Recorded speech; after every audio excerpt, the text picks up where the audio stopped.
Tunaingia vijijini, mijini na hata jijini kukuletea taarifa mchana kutwa. Usiku tunaketi kitako, tunadadavua tukichanganua taarifa na makala muhimu yanayokuhusu wewe na familia yako. Ungana na Bernard Ngozi kwenye Open Forum Political Show kuanzia saa 4 usiku hadi dakika zake kila siku ya wiki kwenye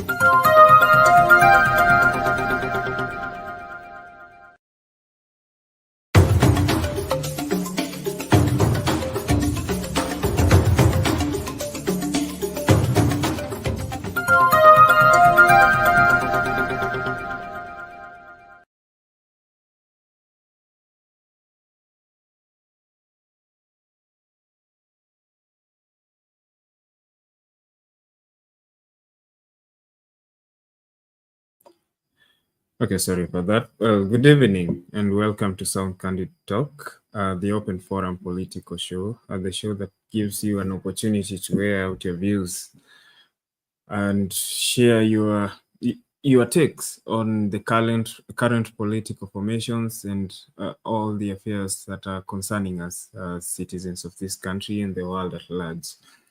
And apologies for starting the show a little bit late. It's 12:57 a.m. Here in Nairobi. Good morning to all of you, and good evening to those of you who are still in the evening on the other side of the globe. Apologies for not running the show yesterday. We had a technical issue, but nonetheless we are here. And we are here to talk about the developments that have been happening in the country. Before we begin, I would urge you to just share out the link to this video to your friends, family, and colleagues so that we may all participate in this great discussion. Don't forget to subscribe if you've not subscribed to the channel. As usual, that is all I ask from you. Remember to subscribe and like the video. Now on to our discussion today. Now the IEBC Reconstitution is finally here. Kenyans have been pushing for the IEBC. It's been 2 years. We've not had an electoral commission, which those of you in legal, in the legal field have been describing as a constitutional crisis where we don't have an electoral commission. So if we wanted to do anything regarding impeachments,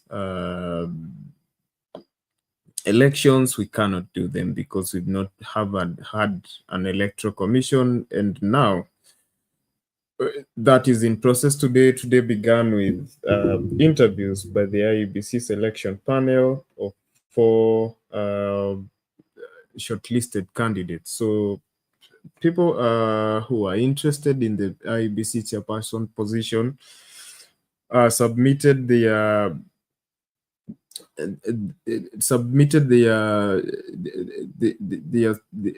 whatever the applications rather, and 11 of them were shortlisted. Those will be interviewed as from Monday 24th, which was yesterday. Here it's Tuesday already, up to 26th, that is 23rd, 24th to 26th, which is Wednesday, Monday to Wednesday, for the IEBC position. After that, the other positions, the other commissioners, which are 6 commissioners in total, 105 candidates were shortlisted for that. That will begin on March 27 and run all through to April 24th for the other 6 commissioners that forms the IEBC Electoral Commission. The commissioners rather for the Electoral Commission. So we will be taking a look at that. So day 1, which was on Monday 24th, began with 4 candidates. That is Abdul Kadi Lorot Ramadan, who is currently the Chief Magistrate in Naivasha Law Courts, went first. Then we had former Chief Registrar of the Judiciary, Anna Madi, being interviewed. Then we have former East African Court of Justice Judge Charles Nyachai. Then we had Edward Katama. Ngoiwa closed the interviews for Monday. So we will be taking stock of that and other news, other developments taking place. We'll be taking a look at that. So with me, already have Bernard, but I continue to invite you into the studio. I'll be sending out the link right about now. Then when we come back, we'll just begin the discussion. But in the meantime, we'll just take a look to what transpired today at the interviews. Before we bring in more stories, we'll be joined with Bernard. Continue to send. I've sent out the link. If you want to just join in the conversation, the link is out there. Click on that link, let it configure, let StreamYard configure your mic and your camera, and you will find yourself in this amazing studio, and we'll have the discussion together. So before I go on and on, let me just play a bite for you to bring you up to speed with what transpired today. Then I will be back with Bernard. So let's take a look at this. Sorry.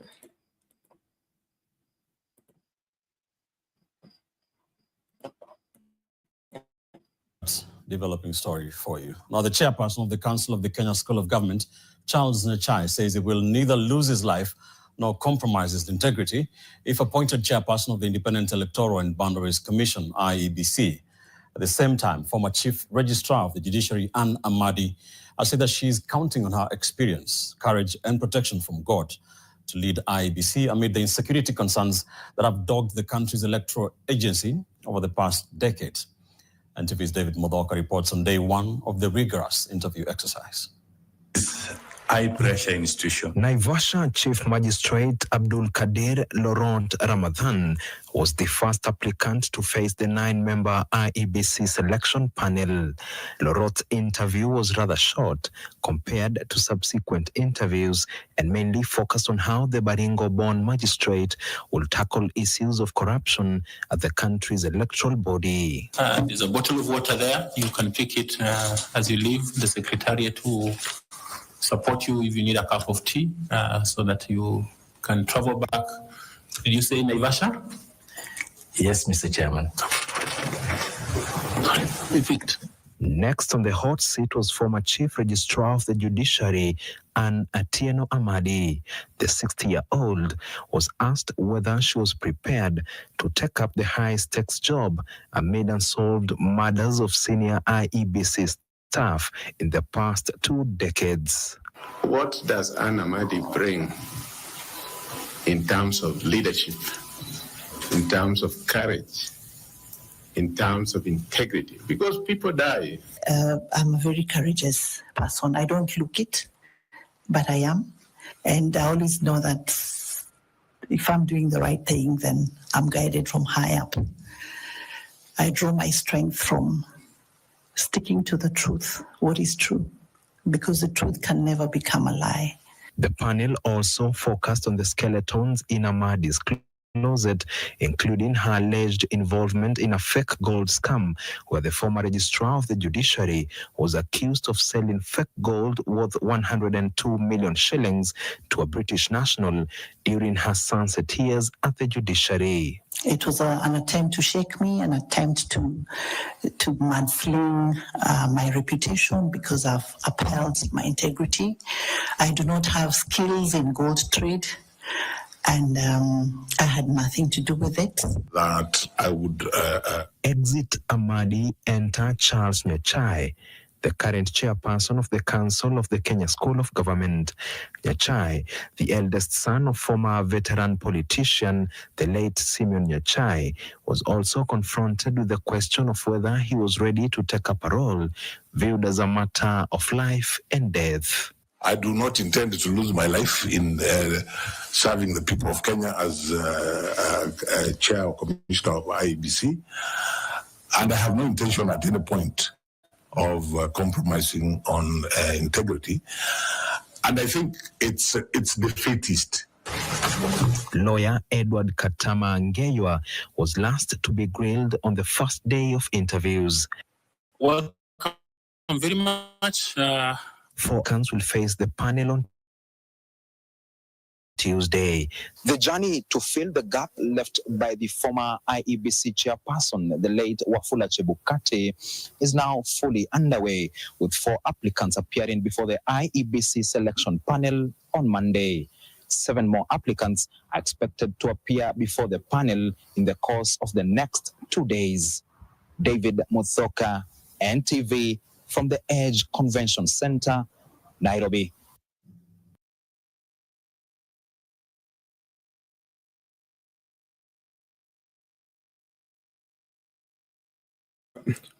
Well, okay, welcome back to the discussion. So with me now, I have Bernard. Bernard will join me in the conversation.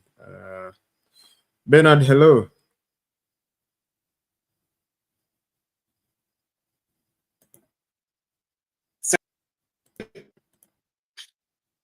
Hello, how is it Hello.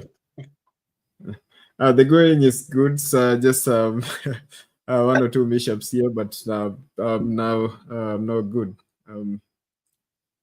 What's good on your side? Change is good as rest. Your application was not accepted. Sikukuona kwa shortlist. I was not shortlisted. My enemies went ahead of me. What imaginary enemies? We were 1,500. They only shortlisted, were they 7 or 8? I thought, I thought you had people in high places to put in word for you. Would that be corruption? Are we not fighting corruption again? No. Even even the Bible says that when you do good, then people will say your name will be said in in places that you did not imagine. Don't go there. Don't go there. Anyway, so finally the IEBC Reconstitution is here. We've been we've been asking for it in the streets, everywhere. And finally, it's here. So, do you think it's going to be fair? Are we going to get an impartial? Is it going to be an impartial and and very honest process? We already have a chairperson. This is just a mere formality. What does it look from where you sit, Bernard? We hope we're going to have a new IBC, but from the look of things, we are having the old guards still recycled in terms of the people shortlisted. Is telling a lot. I've only met one strange face today. The lawyer was speaking like Chebukati, and he comes from Trans Nzoia. So I don't know whether it's the strange son of Chebukati the arrangement to bring in a number 6 that usually given number 1. But I like the process, the way they are being interviewed. If the truth is being sought and they settle out for finding the credible people to run the IBC, it's a welcome idea. But knowing Kenya and how we have been treated in the past, we still have reservations on whether we're going to really have an IBC that is independent. I don't see it with this kind of candidates.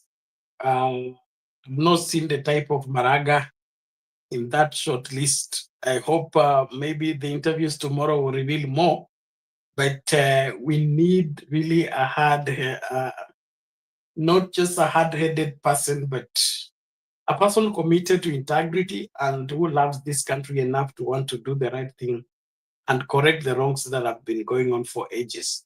If we don't succeed in getting that, we are doomed as a country. I just pray that we don't get it wrong again. This is an opportunity for us to correct what has gone wrong. So if we don't correct it now, the future doesn't look good. Yeah. Okay.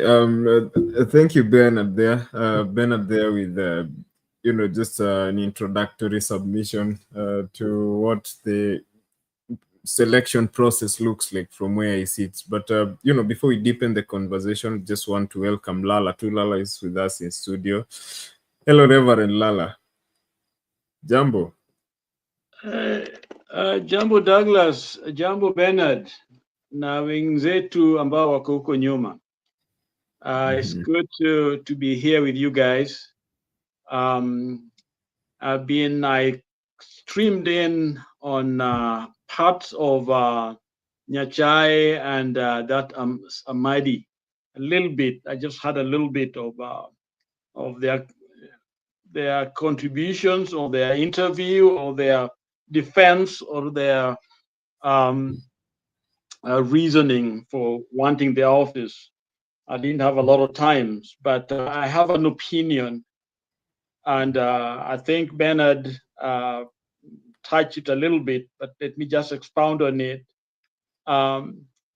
Maybe I should have applied for that job. Maybe I should have, okay?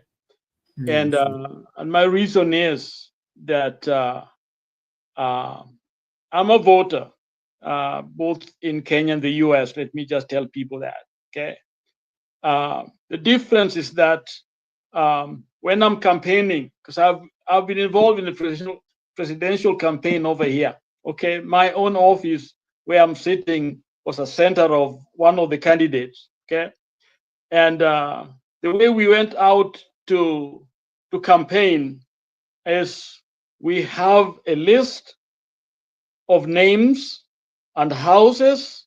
We know this one, we don't want to go here because this one is a Republican. He voted or she voted last year for this person. In other words, the data is there. So for me to want that job, before I get in that office, I want the data of the past to be out. Because that's where the problem comes. We can interview people, but what can they do for us? We want to know the figures. You can't just live in the future. You don't even know what happened on yesterday in your life. Okay, that is really insanity. So to me, interview is great, but the detail or the devil is in those documents they sit on in those offices. So if someone does not want to open up any of those data, because those data are for wananchi to scrutinize and see how they voted, okay? We should be able to go in and test, okay? Right now in the US, if I have the mechanism and I go to court, they will give me every data for me to make sure that things were done right, okay? In other words, that data belong to us as Kenyans. But what we have in Kenya is far from what we claim to be doing in court elections. So I don't care about those interviews. The question is, are they going to give us the data? Are we able as Kenyans know exactly what happened in the past? Can we verify this person was elected or not elected? Or else what we are doing is just a gimmick and we are just fools. So introduction back to you, Douglas.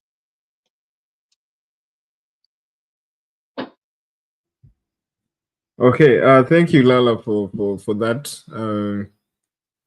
For that, welcome to the studio once again. Okay, so Bernard has stepped out, but he's definitely coming back. He's with me. I still have Lala in studio as we continue to have that conversation. But just to remind you that had my poll question. This conversation forms my poll question for the night. Do you think reconstituting the IEBC will restore public trust in the electoral? process. Do you think reconstituting the IEBC will restore public trust in the electoral process? 57% of you agree, say yes, it's going to restore public trust in the electoral process. 43% of you say no, don't see it, doing any good in terms of public trust. But anyway, back to you, Lala and Bernard. In the future, in the past, we've had the electoral commissions that have existed before. People have seen them as mere. They're just there as a formality, but elections are predetermined. Elections are stolen. We've seen leaders like Raila Odinga going to courts over and over saying that elections have been stolen. And one fundamental issue that Lala has just raised: why do they keep the data from us? I mean, it's not a secret. We should be allowed to see it. But even as we form a new electoral commission, what's your opinion? Let me begin with you, Lala. Do you see this changing? Are we going to see free and fair elections? Are we looking at free and fair elections? What does it mean? Let me tell Kenyans, no, there'll be none until Kenyans are willing to be open, transparent. Because you see, if you open the data, then you know the truth. As long as we are hiding the truth, okay, then it will not be fair, because someone is planning how to rig it, and they will do it successfully. It may not be presidential, but they know how they're going to do it, okay? Because no one really cares about what happened. In other words, elections are done, and then everything is banned, okay? You do away with it. You don't want people to know anything about it, so they go to court. The data there is not even credible, so the judges are there, but they don't have even the data to work with. So you hear all those, Martha Komi and the rest saying what they're saying, and thank God for Maraga. Maraga allowed us to kind of see a little bit, but then after that they went back to the same way things are being done. So as long as we don't respect the election, then all those people will make the money. They're going to get there. Some of them may be good people, but the pressure in the office, the power behind it, make them useless. Okay, those so-called commissioners. So why would somebody need to be a commissioner right now? Really, why? What is it going to do there if you can't determine the winner? You can't even vote as a commission. So it seems to me as if what we do is simply to hoodwink, kuambia Wakenya kwamba tuna nini, tuna election, lakini yenyewe hakuna kitu. And the sad thing is, Kenya is in its own league when it comes to election fraud. Others may do it, but not the Kenyan way. Kenya is worse than the places I know of. I know others, they have been fight and wars and all that stuff, but just the Kenyan one is just so bad. So to me, I think we are in a league of our own. And the sad thing that we don't see it. We think we are smart and clever going out there trying to recruit people when we have not even done the basic. To me, I think whoever come to that office, if they don't open up the data so that they can start from a clean slate, then what they are doing is inheriting a people and the secretariat that is compromised, people with all kinds of skeleton. So you're going there as a chair, no matter how good you are. I know they are good people. I saw them talking well. That lady was talking really good. But the question is, does she have the power? If she can't do it, there are people there who will do it, what they want to do. And to me, That's one of the reason why I think Gen Zs are needed. That kind of voice is needed. A strong voice is needed to tell these people that they can do that. But let me be optimistic that hopefully the reforms that we want to see before 2027 will include truth. If it includes truth, then I can trust. But right now, no, I can't. So that's my answer to your question, Douglas.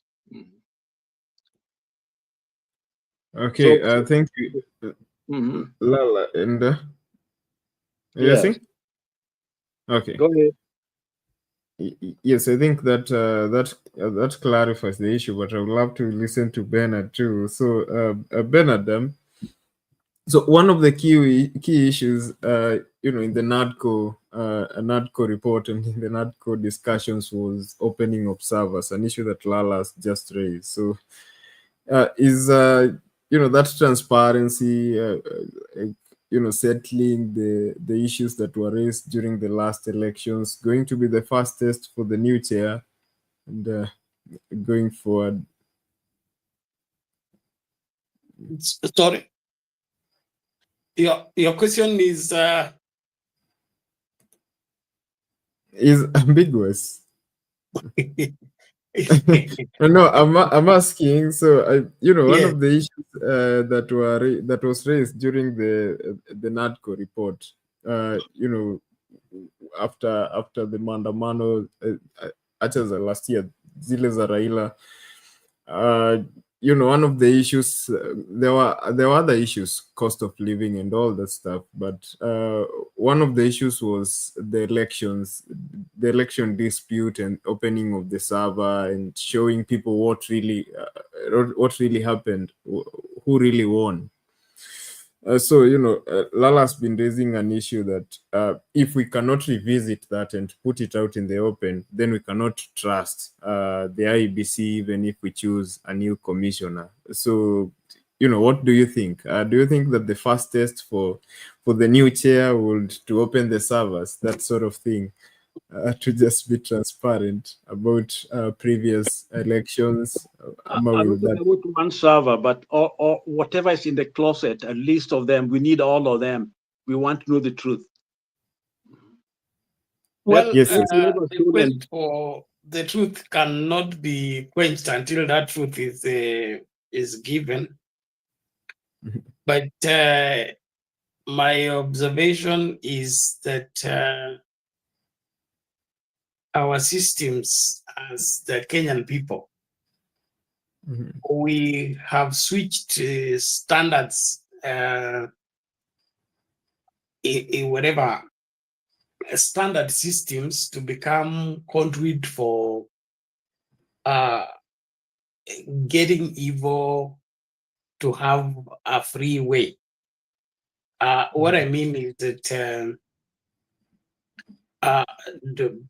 buying from, let's say, looking at our examinations, our examination council, the whole essence of examining students was to gauge who is the best and who has really worked hard in ensuring that they are quality students and they have excelled in their understanding, in their capacity to assimilate information, be able to articulate it and transmit it on paper, be able to reason out. So your grade that you are graded after you do an exam was a reflection of how well school has worked on you and how better you have become by reason of schooling. And so there's a particular standard of expectation that is we are releasing from those institutes of education into the public, but we are guaranteeing that this one is capable of doing this and this because he has conquered or rather has attained this particular standard. Now, my take is that we began to play corruption with systems that were supposed to be for quality testing. Okay. Now education, instead of it producing for us quality people. We have quality papers that don't have quality people. Quality, I mean, substandard people carrying quality papers with quality grades, and they don't relate, they can't perform, but they have those papers. Why? Because of corruption. So IEBC is meant to ensure that these competitive seats and the competitive positions don't get the people who have not been elected to pass. They must ensure that due process is done, and only those that are voted for by the majority of Kenyans get to that seat because they have been ratified by the majority of Kenyans. And so when somebody claims to have won and you can't prove how they have won, the numbers you're saying they has, you can't substantiate them, then it is clear that you have worked on a faulty system to give us faulty results, and those faulty results are going to impact negatively to the country. And so what I see being played here is there is a determined forces within the country and within the ruling class who don't want right standards in rightful places. We don't want qualified doctors, we don't want qualified lecturers, we don't want qualified people, because those qualified people are going to make life hard for us. Since we love mediocrity and we enjoy mediocrity and our businesses thrive in corruption, we can't stand an upright, strict, integrous person being in charge of any institution, because he will not allow our corruption to thrive.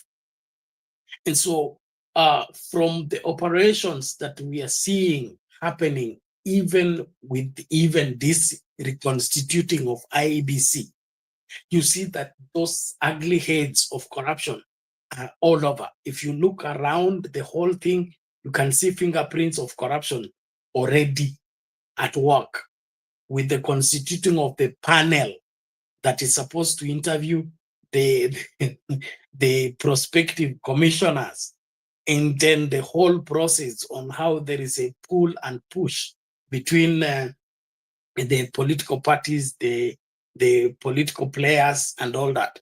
And so this is a sad state of affairs in our country, and we can only have free, fair, credible, verifiable elections in Kenya when we have drastic reforms like those that were introduced by Matiang'i and Magoha in education. When Matiang'i said, we want to see where those 600 A's come from. We will supervise this examination. Who must ensure that the strength and the capability of the student is what is translating into the results, not cooked results. And what happened? All the A's disappeared. All the so-called national leading schools, they were nowhere. And all that was born out of somebody sticking out his neck, saying, no, we have to do it the right way. So we can only have that done if we will be willing to, I agree with Lala, to leave no stone unturned. But as long as we have skeletons in IEBC that we need to cover, and we have skeletons at State House we need to cover, we have skeletons in other places we need to cover up. As long as that is the order of the day, then there is no way we're going to have a credible elections. And especially with this political competition, I don't see it happening.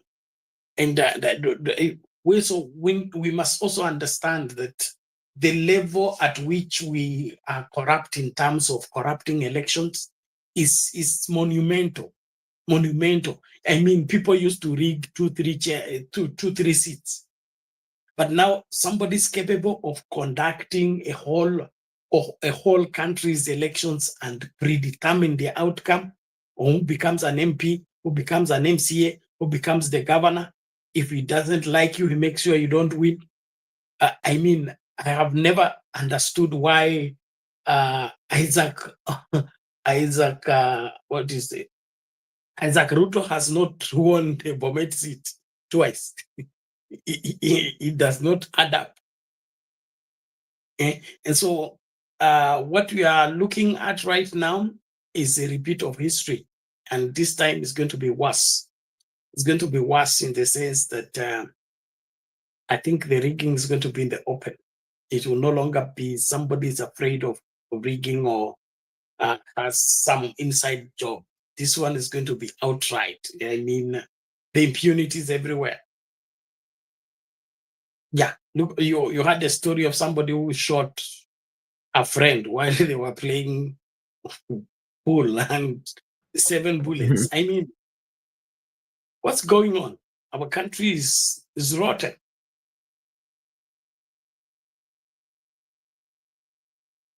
I hope that makes sense. I don't know. Yes, it does.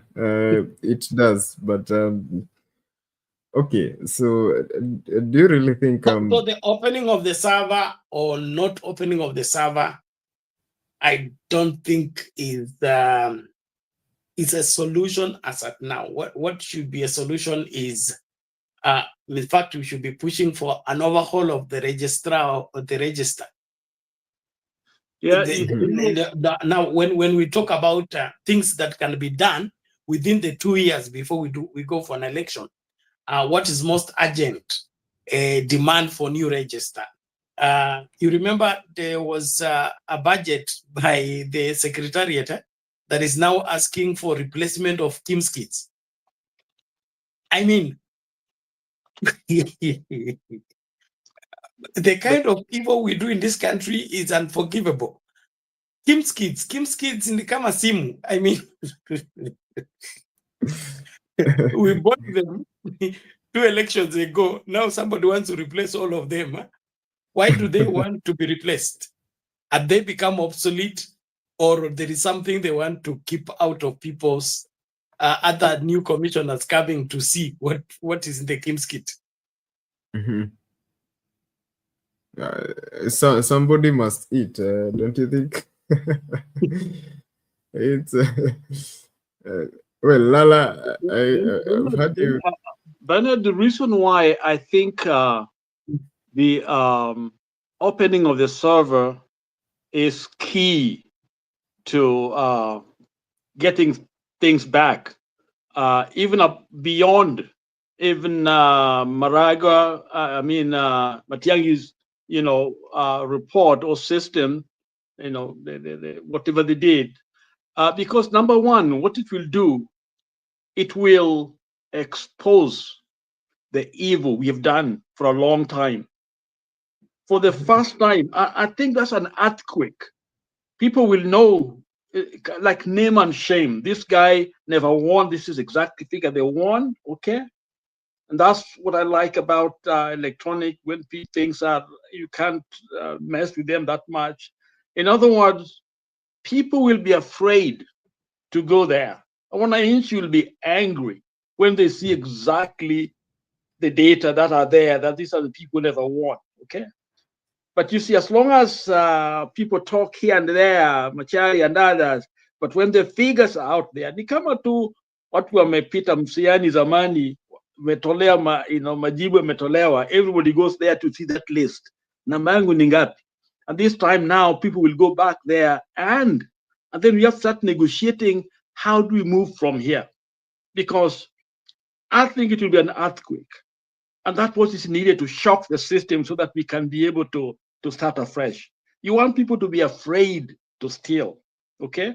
And then certain consequences must be put in place. So to me, I think that can be a good starting point. It's not the end, but a good starting point for even our children to know that that's what you stated, Bernard, that people come with all these credentials and get jobs and all that. But that will be a statement to say to our kids that you can steal, but you can be found. But as long as we are hiding behind little reform here and there, and we don't touch the heart of the matter, we are still actually caught in that web that I don't know how we're going to get rid of it, because people would do good things. Kibaki stole, okay, and we all want to talk about how good it was, okay. We don't want to talk about how bad that was, okay. Uhuru did the same thing. We want to talk about how good Uhuru is. We want to find something good to lift him up, okay, to make us feel better, that we are better than Ruto, okay. And Ruto is coming in, and then after Ruto, somebody else comes in. That person now is worse than Ruto. And where's the problem? The problem is because we don't want to face the demon. We don't want to face the fact that corruption is at our door. And it starts with that thing called election. All country democracy is built on free and fair election. Without it, there's nothing called democracy. We shouldn't even use that word at all. So to me, I think that is fundamental. If we can get that data, then now we can begin to converse. We can forgive, we can move forward, but we'll have something to go by.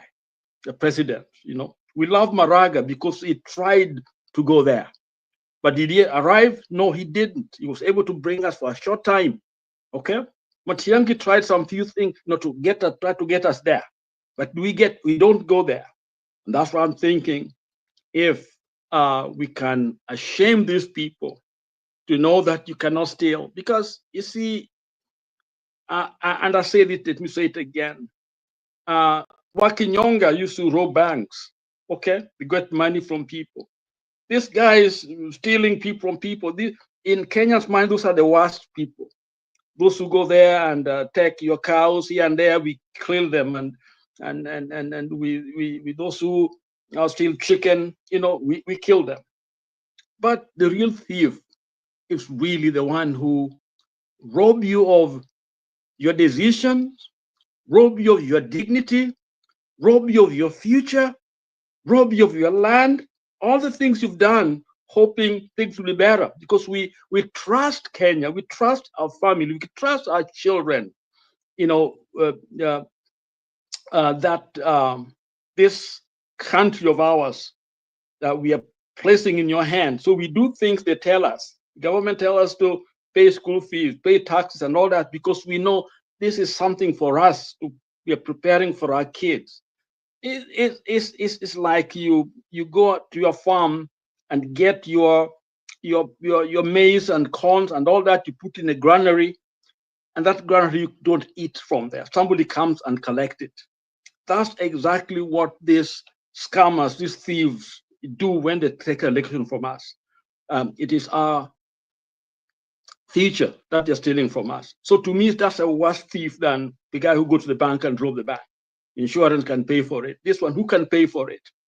Your kids are gone. Their kids, that they are gone. You can only be a teenager once.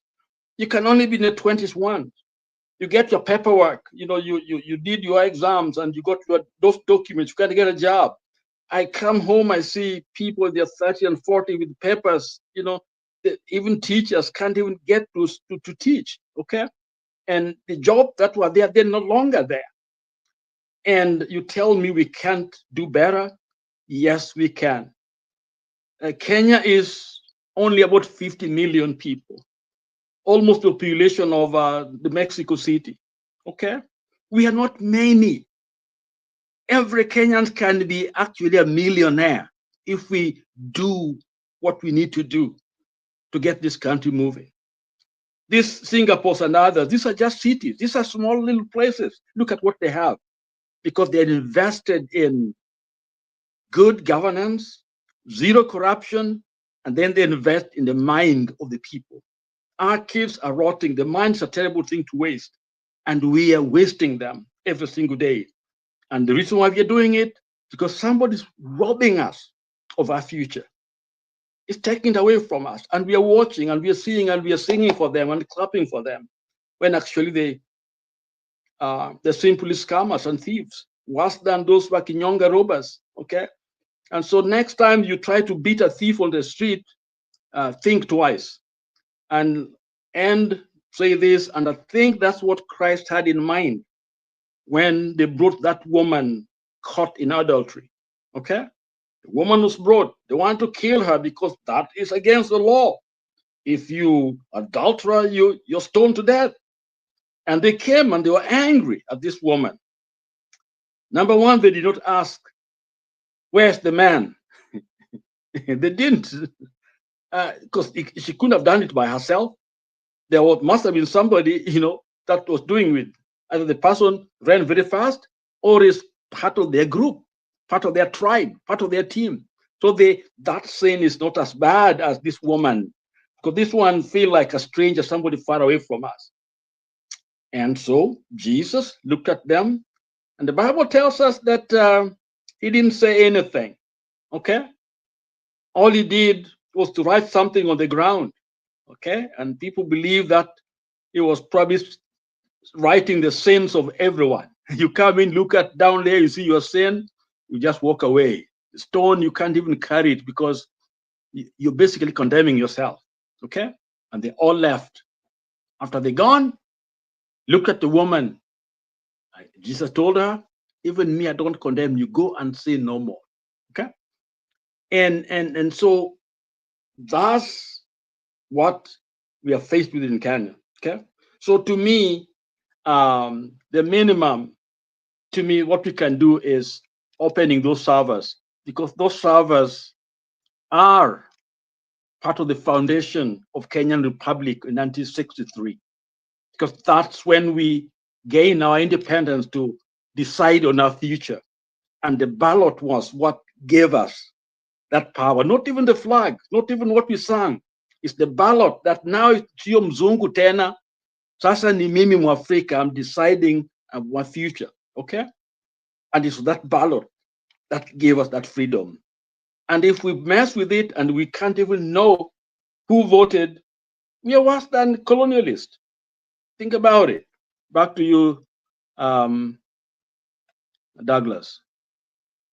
Okay, thank you, Lala, there with a piece of advice to Kenyans in general. But I want to rope in the memorandum of understanding between ODM and UDA and Raila Odinga into the conversation. And I want to bring this up with you, Bernard. Okay, so in the past, Raila Odinga has raised integrity issues concerning elections, and in 2017, then Chief Justice David Maraga actually nullified the election and said this election was not done right. It had some inconsistencies. So, do you think that when come 2027, right now he's in a position to actually influence the kind of electoral commission that he's always believed we should have, one that is credible? Do you think if he doesn't use this opportunity come 2027, if this repeat cycle that we are talking about happens, then we can tell him that you had the chance to create a credible electoral commission? What happened, Bernard? Sorry.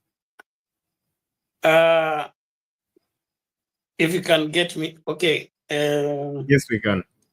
That's an important question, and also overstretched question. The Raila factor in the constituting of IEBC has not been. It's not starting with now.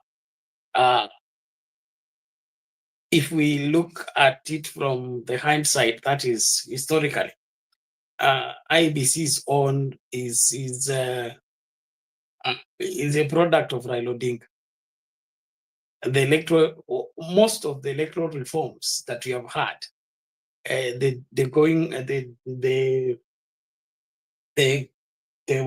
writing off of the electoral commission of Kivuitu to bring in IEBC was out of that agitation by Raila Odinga and the 2007 elections, and how the fraud took place under that old electoral commission.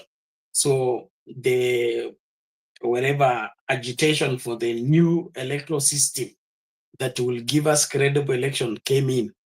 That's when we had that interim IEBC, then now that culminated into this IEBC. The IEBC that will be credible, I don't think will be hinged on, should be hinged on personalities. What I mean by that is that if we say that Raila picked on this one, Ruto picked on this one, and so picked on these ones, and so these ones should be the ones to conduct elections, and the elections should be credible because it is Raila who picked this, and the Ruto picked this, and so picked this. At the end of the day, we'll still find ourselves in the same place, because if the elections does not go our way, we'll say if Raila did not participate in this thing, we'll have had a better IEBC. If the election doesn't goes the other way, this other group will say, if only we left this thing to be done by the parliament without the influence of these other political players, it would have been credible and things like that. And so that approach will not give us what is credible and reliable. IEBC needs to be what it should be, and that is independent. Independent. That word, that aspect of independence of the commission is what is everything as far as the functioning of that commission. So if the commission is owing an allegiance to Raila Odinga, owing an allegiance to William Ruto, owing allegiance to Uhuru Kenyatta, then it is not independent. It will be acting in honor of, or in fear of, or in favor of. And as long as it's doing that, it is not independent, it cannot do what it's supposed to do. And so if we really want an IEBC that is going to function for Kenyans and give Kenyans what Kenyans are looking for, then it has to be devoid of all these so-called influential people that have suggested some names or picked on some names and, pushed specific individuals in the place. If you remember the quarrel between the Chebukati clique of 3 against the Cherera 4, it was said that the Cherera 4 were candidates of the handshake, okay? And so they were in the IEBC to protect the interest of Azimio against Kenya Kwanza.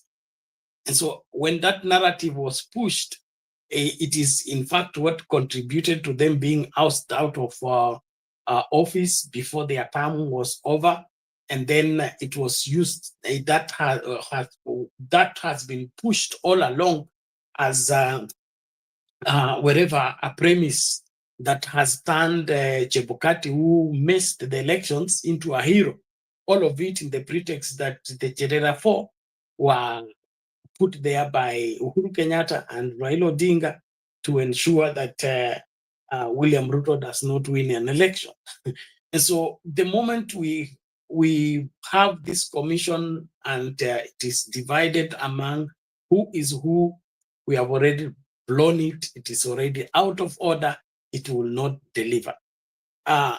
Secondly, what I want us to see is that our country is screwed in the sense that our commissions and like for example, you see the way when the judiciary rules against the executive, you see the kind of reaction that comes.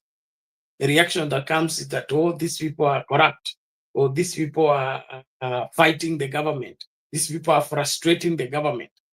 Now, that speaks volumes in the sense that, according to them, the judiciary should just let them, do their thing without stopping them because they are executive. You get that? So they, as long as they're executive, or rather they are in power, they don't want the judiciary to do the right thing when it comes to them. The judiciary should just facilitate them to do what they want. So the same way they behave when the judiciary stands in their way is the same way they want the IEBC to work. IEBC to work in such a way that if it is William Ruto who wants this, the IEBC should do what William Ruto wants, not what it's supposed to do. Anytime it does what it's supposed to do, and what it's supposed to do goes against the will of the executive or the will of those people in power, then the IEBC is failing or frustrating or fighting the government. And so that is what I get as an attitude that has been choreographed and sold in the minds of the Kenyans, that this IEBC is not a stopper.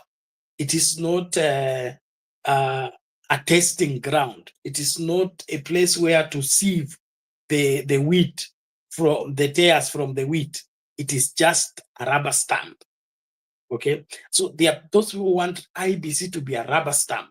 Oh, you have gone, okay, what is your list of MPs? This one's. What's your list of governors? This one. What's your list of senators? This one. And then we go and facilitate that the ones you want, regardless of how Kenyans vote, the ones you want because you are influential and you are a big person, we allow those people to win even without votes.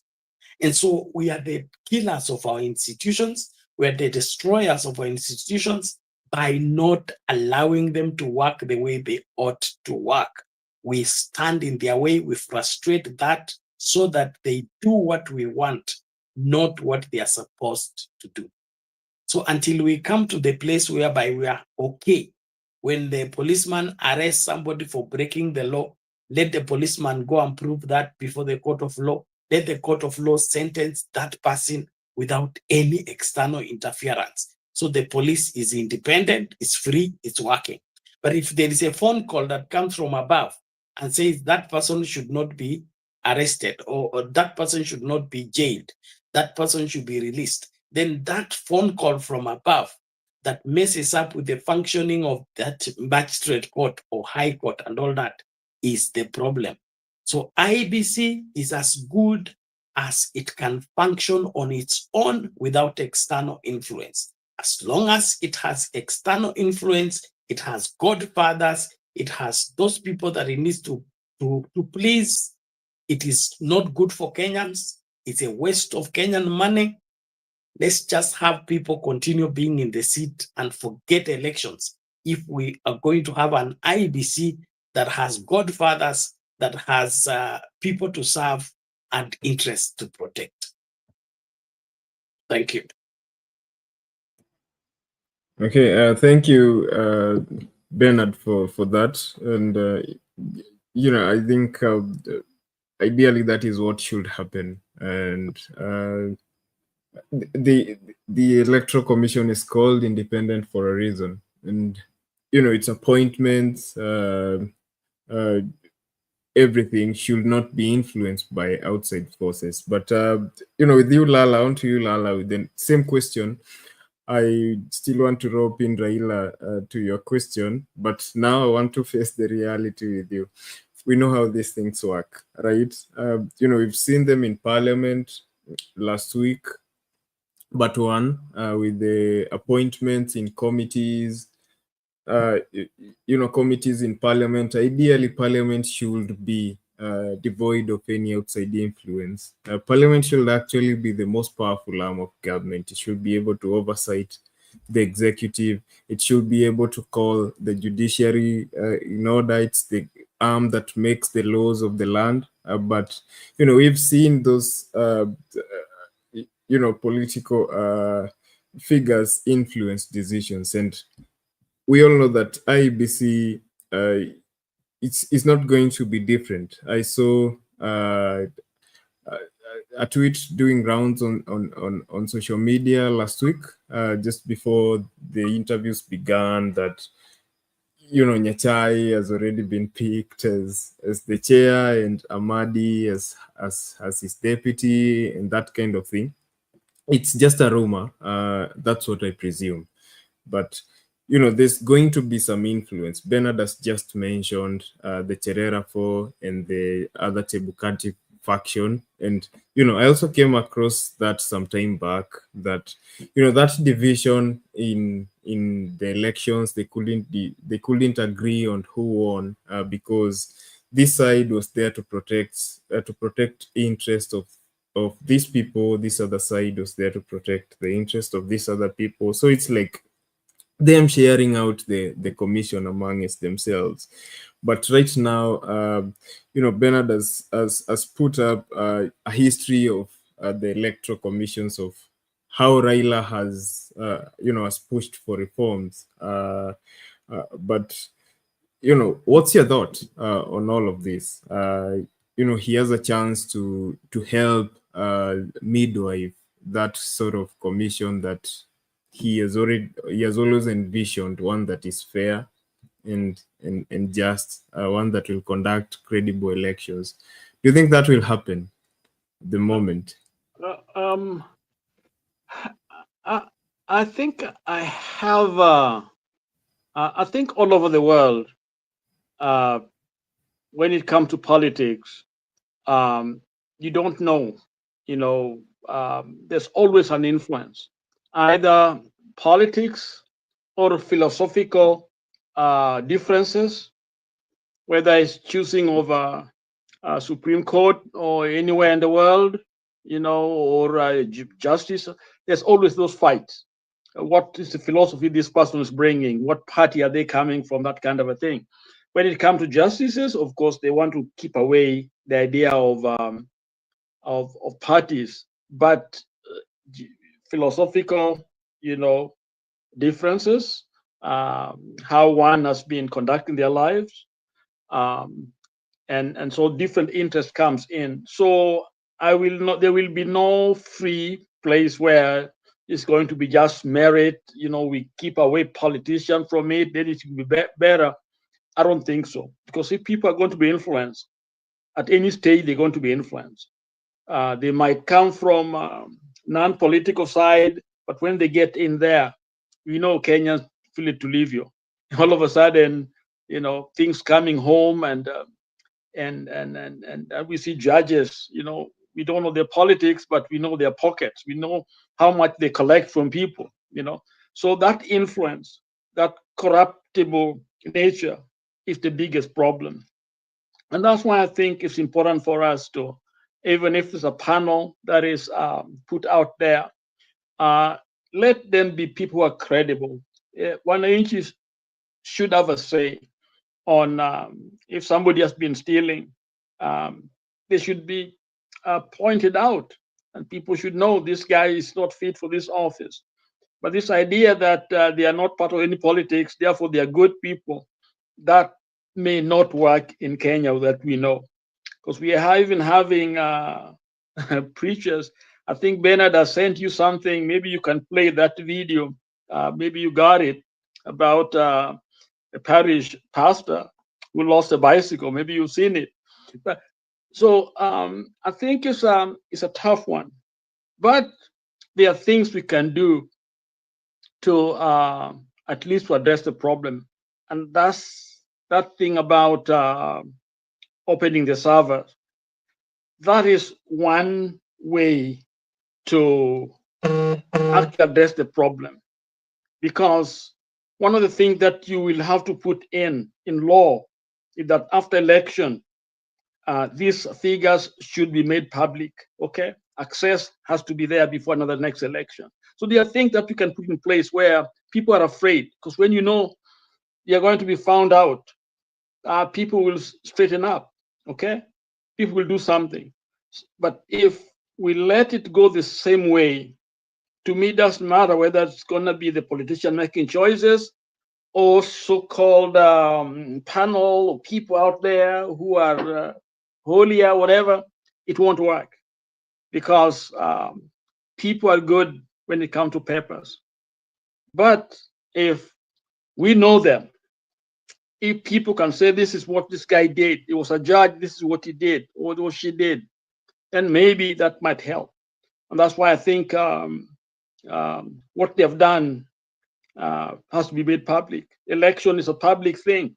Why can't we know it? When they make court rulings, we know what's going on. Why is it that since independence, we don't know what goes on behind those ballot? We can't read them, we can't scrutinize them. Okay, so to me, I think the key thing here is possibly enacting some laws that election cannot be kept secret. And secondly, I don't even like the idea of IEBC. We don't need them. Where I come from, there is each state has its own little government, and the Secretary of State is responsible for election. They may be Republican, no Democrats, but when it comes to election time, both parties get together, okay? And so the figures are there, you can look at them. And when they are done in the state, the constituencies and others, they are done. So if there's a problem, the problem is not national, it's going to be where I am. So they come in and come with their figures and look at everything that's done there, and it's corrected right there and there. But this idea of putting everything together, so-called national office, to me, I don't even know what it's doing. To me, it is not helpful at all. I think we can have this election in areas, in different places, and put mechanism there to make sure things are correct, especially this idea of knowing how people voted. What we do here, I know, is that you go and vote, there's a paper trail and also electronic, part of it. So paper trail, you can go back and see exactly what you did, okay? And that's how we get our figures to know where to vote, where to campaign, because, this is a two Democrat, two Republican. These are simple things. They don't require a lot of money. In fact, they're cheaper. But we choose the stealing way. Back to you, Douglas. Thanks. Thank you for that, Lala.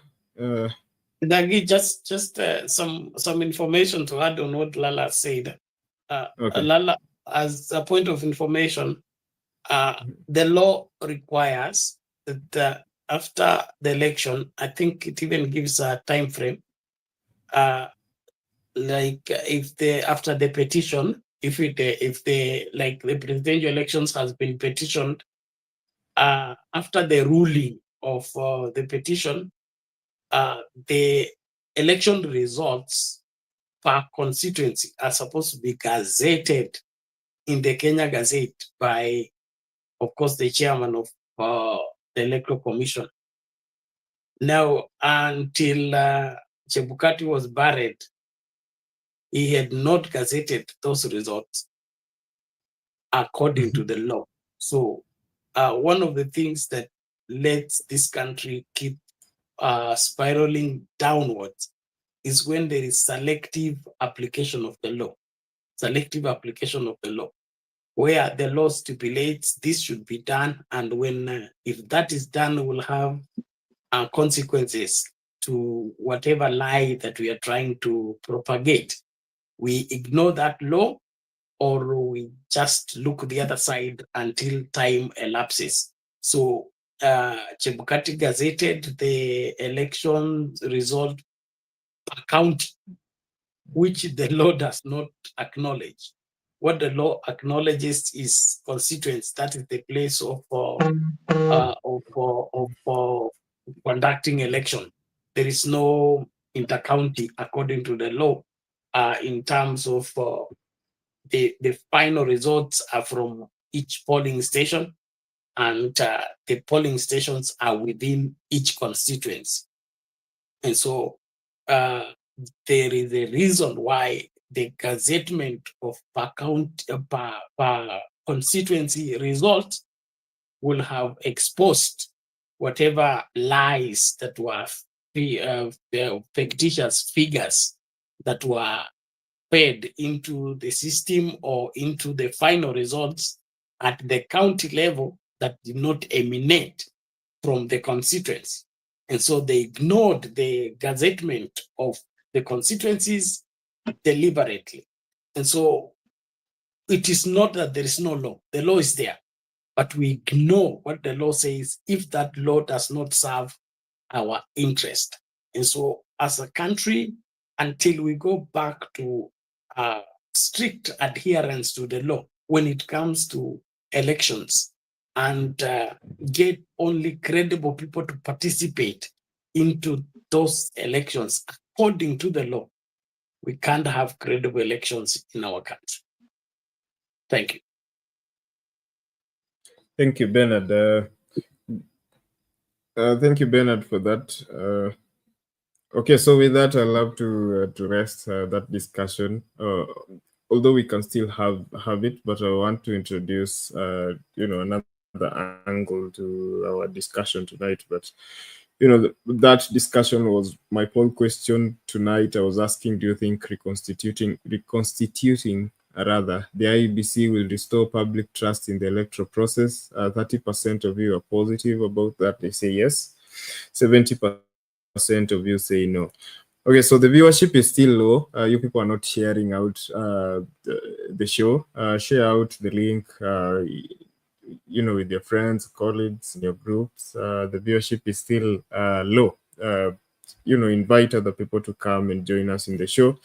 The link also to joining us in the conversation inside the studio is in the comment section. We are live on Facebook, Sound Candid Talk, live on YouTube, Sound Candid Talk Live, and Sound Candid Talk. So click on that link. Let's stream here as usual. Configure your mic and your camera and join us in the discussion.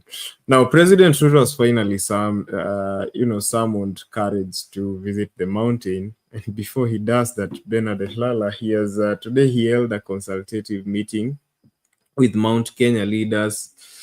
I think to drum up support as he heads into the mountain, a region that felt betrayed when he impeached Gachagua and joined hands with Raila. That was seen as betrayal by the mountain, and is generally avoided to touch the mountain since. He's not visited any region in the mountain, in the Mount Kenya region since the impeachment. I think the farthest he's gone is somewhere around Roysambu during the Nairobi tour, and Isiolo during his northeastern tour. He's avoided the mountain, but now he's finally summoned up some courage. And let's just take a look at that, and we shift our conversation to that. But in the meantime, continue to share out the link. I still have Bernard and Lala with me in studio. We're continuing to have the conversation with them. Okay, so here we go. Ahead of next week's tour of Mount Kenya, President William Ruto on Monday held a crucial consultative meeting with leaders from the region. Now, the meeting by Deputy President Professor Kithure Kindiki, governors from Mount Kenya region, several cabinet secretaries, and principal secretaries as well. Sources in the meeting said that the leaders took stock of a number of stalled projects in Mount Kenya region and appealed to the president to expedite their revival. Leaders from the region also took issue with the recent increase in water tariffs in most counties within the region and asked the president to intervene, as it was making the precious commodity out of reach for many. State House said in a brief that the leaders also discussed development projects aimed at accelerating growth, addressing local needs, and ensuring that all Mount Kenya residents benefit from the government's agenda.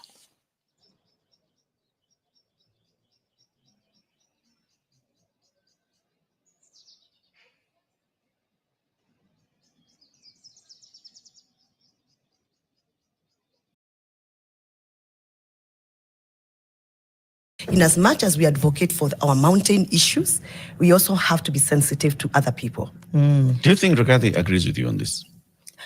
He doesn't have to necessarily agree with me. Because now, but if it's a fact, like you it's said a fact. Earlier, he has a lot of sway in the mountain. Yeah. Right? Yeah. But he is not speaking the language that you're speaking. No, Rigathi needs to realize that he has the mountain with him. He doesn't have to talk much and punch again about the mountain. He already has the mountain. He actually needs to be seen to be more accommodative to other communities. He needs to be seen to be advocating the same energy he's using for the mountain. He needs to be seen to be advocating for the people who are evicted in other areas. He needs to be seen to be advocating for the forgotten communities of this country. Yeah, if really he's a national leader, we need to see Rigathi Gachagua use the same energy and stamina to fight for other Kenyans, other than just the people of the mountain. That's my take. He may like it or not like it, but I think that to me that's my approach. He has a very good he has a good way of pushing issues. In our community we say ni kimoda. Kimoda ni mtu ambaye akona njia za kusukuma za kufanya kazi na kupata ile anataka. He has a way of doing things. I wish he can use that now energy to fight for other communities, fight for Kenyans, fight for pay slips so that we don't have any more deductions. Fight for us so that we don't suffer more taxation. But he must also dissociate himself in his campaigns from the mountain connotation, because he has fought for the mountain enough. By the way, the other day he talked about PSAs who are just about to be removed from government. When he spoke about it, William Ruto was scared. He had to spare them. I mean, he's done it. We already believe in Gachagua's energy to fight for the mountain. It is time for him to move out and fight for the Turkanas of this country. It is time for him to move out and fight for the Luos of this country. He has to do that. Have you told him? Yes, I have, many times. What does he say? Unajua siasa iko na shida zake. That's what he says. No, not what he says. I'm telling you. He doesn't give a clear-cut answer because of the dynamics. What Janet said earlier, when someone shows you who they are, you believe them the first time. Yeah. If he's not, if it's not already on his radar, having been deputy president, that he should be fighting for people in Turkana, for people in Lodwar, for people in the mountain, for people. If he's not already cognizant of that, I don't think there's anything that could be. And there is no leader who ever comes and convinces me that you're a national leader, and you never did anything when our boys and girls were being butchered in this town. My last question. Yes. What was either the incentive or the disincentive for UDA and Kenya Kwanza MPs to vote for the finance bill and to toe the party line? I think that's a rhetoric question you're asking me. No. Because there are many stories of people being given money. You've heard people say they were given money. It's in the public arena. And people had to toe the line because the offer was just too tempting, I hear. You hear? But no one offered you. No, nobody can dare. I'm that person who can never be dared with such kind of approaches, because definitely I will not. The incentive was money. What was the disincentive? Disincentive was the Gachagua himself. For the last 2 years when he was in power, he didn't carry himself in a pleasant way that would appeal to most members to support him. He was a bit too aggressive. His language was a bit too off-key. His conduct was sometimes off the radar. I feel, this is my take. Because, I also tried to talk to members and telling them, please support us, don't impeach Gachagua. And they will say, no, he called me this name. Okay. He treated me this way. I went to his reception. He refused to see me. He came to my constituency. He didn't even greet me, So he also added some catalysm. He catalyzed the process of impeachment. Doesn't mean that we blame him 100%. Of course, there were other actors around that were fueling the impeachment of Rigathi Gachagua. But may I say this? The same humiliation they served Rigathi Gachagua. The same humiliation God is going to serve them. Yesterday, a mugumo tree in Githunguri fell. In my culture, when a mugumo tree falls, something big, great happens. One big pillar falls. Okay. A pillar is falling soon. Let's leave it there.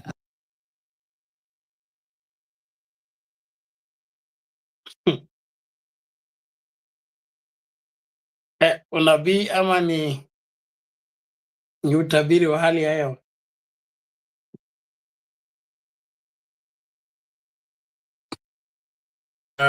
Okay, sorry, my mic was off, so I can hear Bernard chuckling. Bernard, Ruto eventually summoned courage, going back to the mountain. Liambo don't touch the mountain, but he touched the mountain, and it seems like he learned his lesson. It's generally avoided. But, what do you make of this, Bernard? Let me begin with you. Well, William Ruto is not doing anything different from what he usually does. And we talked about his reason for taking tours, especially the Nairobi tour, and now he's talking about the mountain tour. He's in panic mode, and he's trying to he's a drowning man. He's trying to hold on any straw that can keep him afloat. Right now he's in bad shape. His motivation of going to the mountain is to try and manage the damage of the Gachagua wave in the mountain. But listening to what the mountain is saying and the attitude of the people on the mountain, I think it is too late for him to reverse whatever that has happened in the mountain. If I were Ruto, I would not be rushing to go to the mountain. I would rather work out things differently. One thing about William Ruto's operation is that he's a PR president, and so he can't stand not being on the headlines or not being seen to be behind what is happening, especially if there is anything positive happening. And so his going to the mountain is to try and explain himself to the mountain and let the mountain believe that he still has them in plan, and he bado ametenga, amepanga, ameweka mikakati na anaendelea kuangalia hiyo mikakati kwamba yale yote ambayo walipanga wakatenga itatendeka.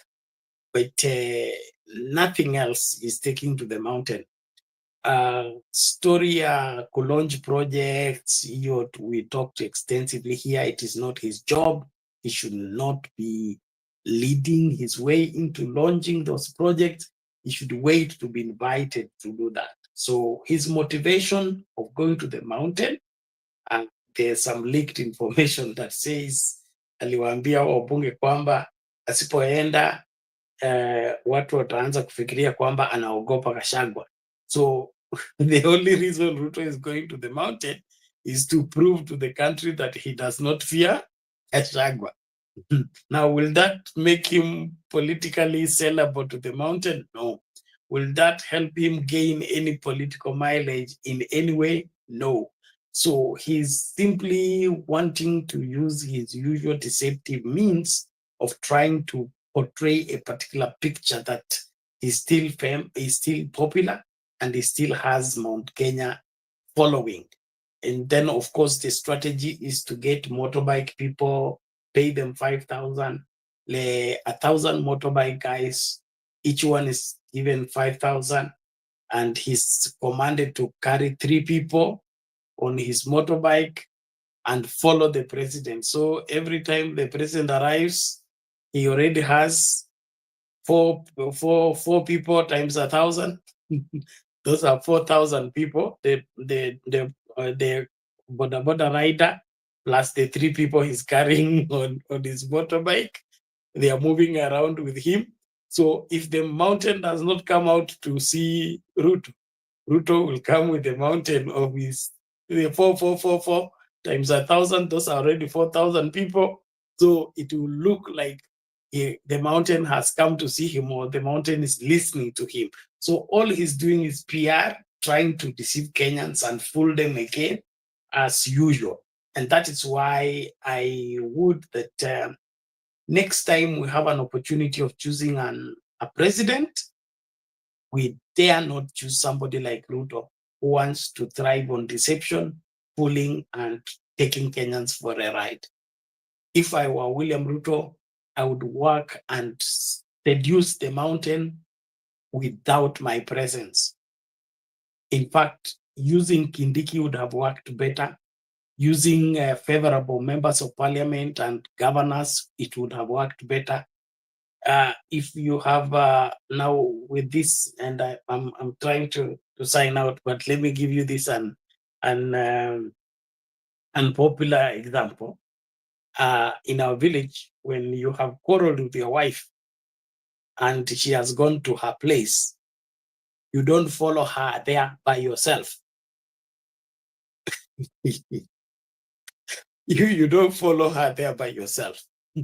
You send emissaries, okay? You send emissaries to go and talk to her, try to convince her. And those emissaries have gone also to study the situation. How is the family taking this quarrel you had? How are the brothers behaving? How are the sisters behaving? So that it brings you intelligence. Then you know, these emissaries walienda kajaribu kuongea na yeye akusikia, lakini wameletea habari. The brothers are paying for my blood. And the sisters have said, wakiniona watanichoma na maji moto. And so like that. So you don't show yourself. You now look for another emissary that is now has more authority, like an elder or your parents, okay? Now to go and follow up the matter. So what Ruto is doing to take himself to the mountain, because he thinks if he doesn't take himself to the mountain, the Kenyans will begin to think that he's afraid of Gachagua. He's going to flop. The thing has already flopped. When you have wronged people, you don't go to force yourself on them. You send emissaries to go and seduce them, to go and convince them that alisema hivyo hakuwa anamaanisha hivi, kweli ni kwamba ni hii na hii na hii, so that through these emissaries people can begin to have benefit of doubt about you.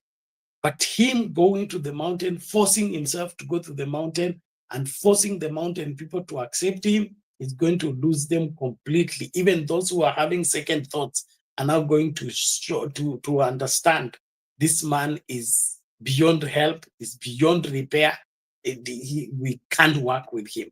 So whoever that is advising William Ruto and whoever that is telling him he has to go and confront Gachagua on the ground, it is this a misguidance. There is no future with that, and it's all fallacy. So I don't even buy into the aspect that he has gathered courage to. It doesn't need that courage. It's a foolish move, to say the least. Thank you. Okay, but eventually he has to visit the mountain. You know, he's the Lala. I think Lala has an issue with this.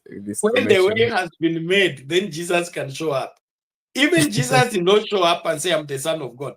John the Baptist will have to come and clear the way, and then Jesus shows up. But this one of Ruto taking himself and say, "I've come." Hey, wachia tu hapo. But you know, he held a consultative meeting at State House today. But Ruto's consultative meetings are not consultative meetings; they are lectures.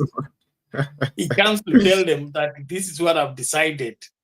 He say, "Oh, the ground is not ready for you." He say, "I'm ready." Go and tell them I am ready. How much do they need to know that I am ready? Then he gives them the money to go and tell the ground that he's ready. Okay, but Bernard, notably, you know, he's one of his cabinet secretaries, CS Muturi, who has had an issue with how the government is running, and Governor Kahiga, yes, Kahiga, failed to, you know, snubbed the meeting. You know, does that mean anything? It's it speaks volumes. It speaks volumes. The very reasons why I shouldn't go. The very reason why I shouldn't go. It is, you know, what William Ruto is trying to do. It doesn't work. It doesn't even make political sense.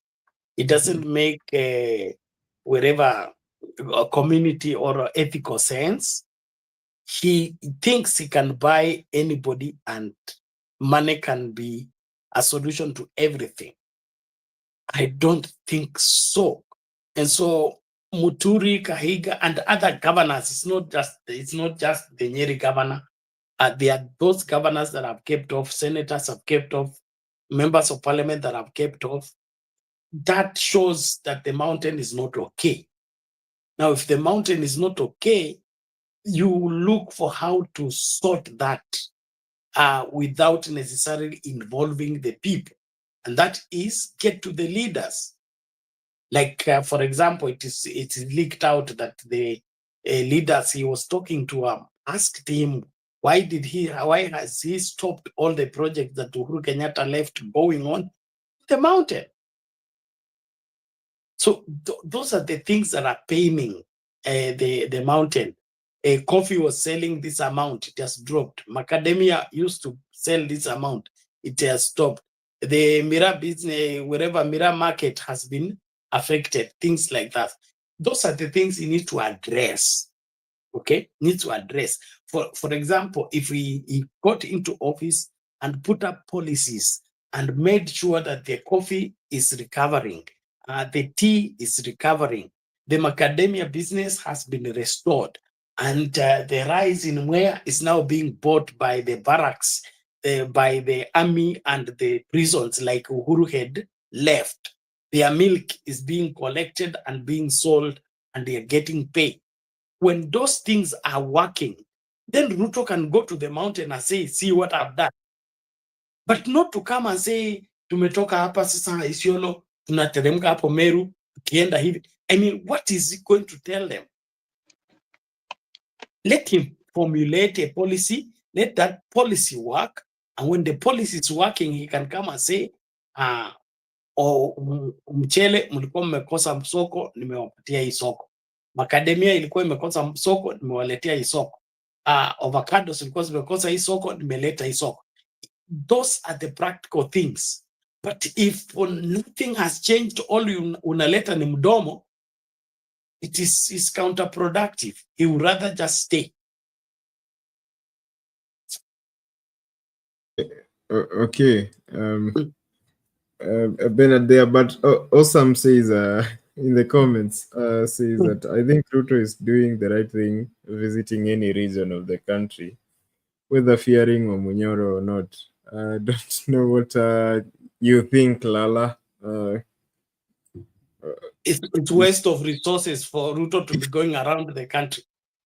Now he's going to hold a cabinet in Sagana. That means all the cabinet secretaries are going to travel to Sagana. They're going to sleep in Sagana. Okay? Those are expenses. Why should that be the case? Ruto is in office to spend Kenyan money anyhow he wants, anyhow he feels. That's why the country economy is not recovering. And it can never recover as long as you're spending more than you're making. Let me drop there, and I'm dropping out. No. Don't drop out. Bernard, yes. Don't drop out before bringing. Don't drop out before you tell me who attacked Salasya. Oh, before I tell you who attacked Salasya, Salasya was just greeted. Was he attacked? No. It's wrong to beat up Salasya. Salasya has been defending the people. He was greeted. Why are you making a mountain out of a molehill? No. Okay, can you stay around for a couple of minutes? I wanted first to hear Lala's. I'll wait. Thank you. Okay, we have to find out who attacked Salasya. But Lala, okay, so Lala, assuming you are president, right? Then you know how our politics work. We are hoping to get to a more progressive, political sort of discourse, for lack of a better word. So assuming you are a president, so you had a deputy who came from a certain region, but for some reason you couldn't work with him, so you impeached him. And now that region sees like you betrayed them and they hate you now. So you've been generally avoiding that region, but you are the symbol of national unity. So what would you do? In this context, talking about Ruto. So he's generally avoided the mountain region since he impeached his former deputy president Rigathi Gachagua. So today he held a consultative meeting with leaders from the mountain. Two key notable figures who snubbed his meeting, his own CS Muturi, and Governor Kahiga. So, what does that look like from where you sit? Douglas, here is another place where I take a different view. Number one, dynamics have not changed. Kindiki comes from the same region, is part of the mountain. So clearly, the mountain has not lost anything if we're looking at it from that perspective. But what is it about Gachagua that he's the one to be there? Is it because he was dropped? Now the question that most of us are asking, if Gachagua is the indicator that the mountain is close to power, then one may have to ask a question, who is this man? How has he gathered that kind of steam and power around himself to be made the spokesperson of the mountain? If there was somebody who should have been naturally in the leader, could have been Martha Karua. So she's from the region. She's been anti-Ruto all along. She seems to be a very focused leader of Kenya. But for some reason, people revolve around Gachagua. At the same time, they are saying Uhuru is our man, okay? And then, so you kind of ask yourself, is the same Uhuru who prosecuted is under his government, Gachagua, and Gachagua was seen as somebody who is not credible, and Kenyans have proven it that way. So the strange thing is, what is this love affair with Gachagua for some people at the mountain are, around this man? Somebody has to answer that question for me because I don't understand it. Gachagua was there when all the evils were taking place. Okay, he was the deputy. At times, I thought he was more powerful than even the president. At certain, people are afraid of him because of, truthful, non-truthful, factors out there. But that's where Gachagua was. Now, all of a sudden, he's the hero to liberate Kenya from oppression, from bondage, to bring a new nation to existence. And the people seem to have no problem, including young people that I respected, So if somebody had to be followed, why can't you follow the young folks, that you believe are leaders? Why not go for Martha Karua?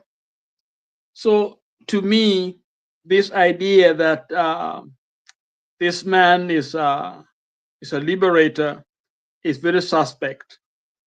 It actually makes us wonder whether we really want liberation or not. There's no true north. So we just pretending to fight Ruto. Ruto must go, but actually we don't see anything wrong with Ruto. We don't see anything wrong with Gachagua. If we can't see anything wrong with those people, and always look at is Baba is the problem, when actually Baba may have only one issue that people are problem with, that he stayed with Ruto. I mean, he's using that avenue. We don't know the end result. And that actually, my brother, my young brother, my young son, Douglas, make me actually wonder what Baba is up to, because I don't think Baba is looking for a position. I don't think Baba is selling Kenyans. Baba, I think, is looking for his own legacy. And therefore, what happened between now and 2027 is key to his legacy, because he has been given certain access that he has. Okay. So the question, what's he going to do with it? So let's wait and see what he does with it. And so we, at least some people are looking at it, may see some light at the end of the tunnel, but it's a place where people question, and they have a right to question. Why is he there when actually this is the group that that did this thing to us? And the question is, and why are people with Gachagua? When actually it's part of this thing that has created this harm, this pain. Okay, so I think we're in a very tough place as a people, because we are not consistent. We are very schizophrenic. We're quite divided. We don't know what we want. And so the most credible actually group right now is Baba, who we have issues with, because at least he has a history. We can look at that history that he has, and hopefully he doesn't betray us, because he has put his political, capital, put them out there, betted on them, based on deciding to work with Ruto, whom it is us Kenyans who gave him that power. But now we are saying Ruto must go. The same people who voted for him, Ruto must go. And why must he go? What has he done? He's killed us. This is what is done. They did it together with Gachagua. So it is it's a tough one. And of course, let me mention the young man Salasya. He looks silly. He looks bad. He is any Gen Z looking at him is an embarrassment to the Gen Zs. Okay, nobody should be beaten. Nobody should be beaten. But you know what? The way he carries himself, the thing that he's doing, anyone might even say that probably organized that himself. I don't think he did, because now he's talking of being a president. Instead of healing, I watched him talking of why his people respect him and is being followed now. It's as if he planned it so that he can be able to get that cheap, credit, boost a little bit. So I think he needs some growing up to do. He needs to grow up, learn how to do politics. I think he may have a future if he stop maybe smoking too much and drinking, whatever he does. I don't know what it is. I think he's a young man with a future, with minus those things. But he has to learn. He has to learn to humble himself, and for him to go out there saying Baba planned it. This is planned by. I mean, makes him look so cheap. Baba sitting down planning to send goons to go in a stadium.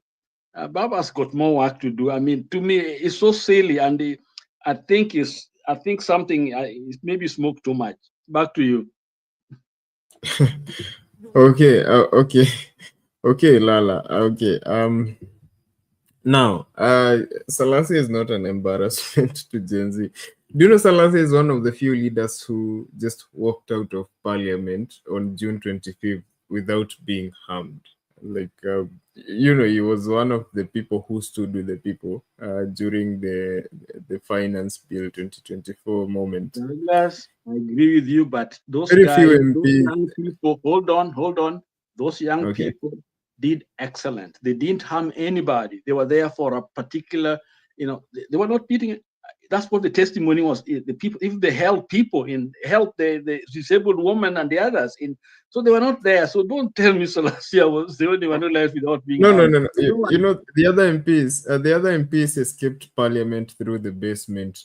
If they faced that crowd, they probably wouldn't be alive today. But very few leaders who had stood with the people up until that moment, walked throughout the gate guys like Babu, we know, very few people, Sifuna.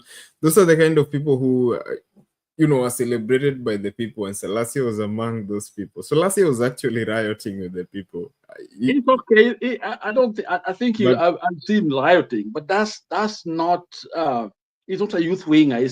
He's supposed to be somebody who is helping at a different level, And so, to me, that's what I'm saying. He has some gifts in there. He's able to convince people. He's elected and all. But it's just that is self-destructing. Okay. Okay, but so I'm going to play some bites, 2 or 3 bites, before bringing back Bernard into the conversation. Back at home, Salasya is actually working for his people, and his people actually love him. But so for those of you who may not know what you're talking about, no doubt he's working. Yes, no doubt he's working. But it's a baggage. It's a baggage that is actually harming than really helping in a long run. Mm-hmm. Okay, so those of you who may not know what we are talking about, so on Sunday there was a match at Nyayo Stadium, World Cup qualifiers, if I'm not wrong, between Kenya, Harambee Stars, and the Gabon national team football. So Salasya, amongst other leaders, Raila Odinga was also there. It was a stadium packed, and the youth had planned to chant Ruto must go and all that kind of stuff. And so Salasya has been with the movement way before June 25th. He's been standing with the people, and so he had told, and he's very active on TikTok and Twitter and all these social media platforms. He understands the voice of the young people, and he does the things that the young people do. So he told people, he was mobilizing people to go to Nyayo Stadium and chant Ruto must go and those anti-government. He's been criticizing Raila Odinga and the Broad-Based Alliance. So he was attacked and beaten up on Sunday, and that conversation has really blown up the internet since Sunday evening, the whole of Monday, during the day. So I was asking Bernard and Lala who beat him up. Some people have been saying these are goons organized by Raila Odinga. Some people have been saying these are Raila supporters, and another faction of people have been saying that he was beaten up by Gabon, by guys from Gabon. But let's take a look at this. I can see Bernard's mic is already on, but Bernard, just a moment. I'm going to hand it over to you. So let's just have a look at this bite.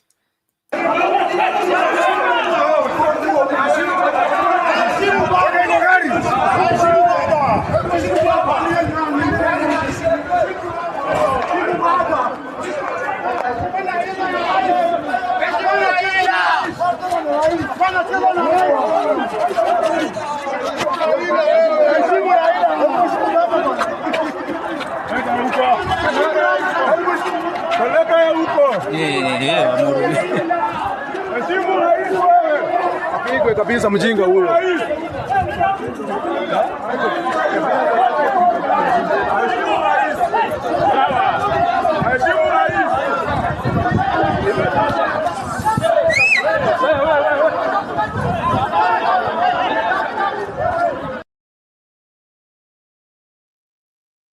Okay, a moment. Just let's listen to what he had to say later on. I also have that. Ladies and gentlemen, I want to start by first of all thanking Kenyans for standing with me. That on my Facebook account, the moment I just put up to know, Kenyans were so much eager to know what I'm going through, how am I going, and within a short period of time, the video that I posted, it got to 1 million, 1.5 million. Just few minutes, few hours. That means that Kenyans loves me, and everywhere on X, It was about the train, Salasya and everywhere. On Instagram, it's about Salasya. Facebook, everywhere. TikTok is about Salasya and everything.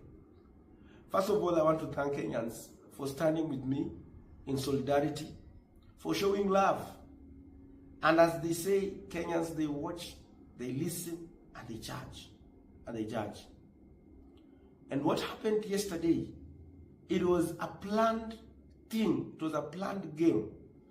I remember I was the one who told the people to come to Nyayo. I made a statement, even before any leader made a statement, that on Sunday, that let us all be there.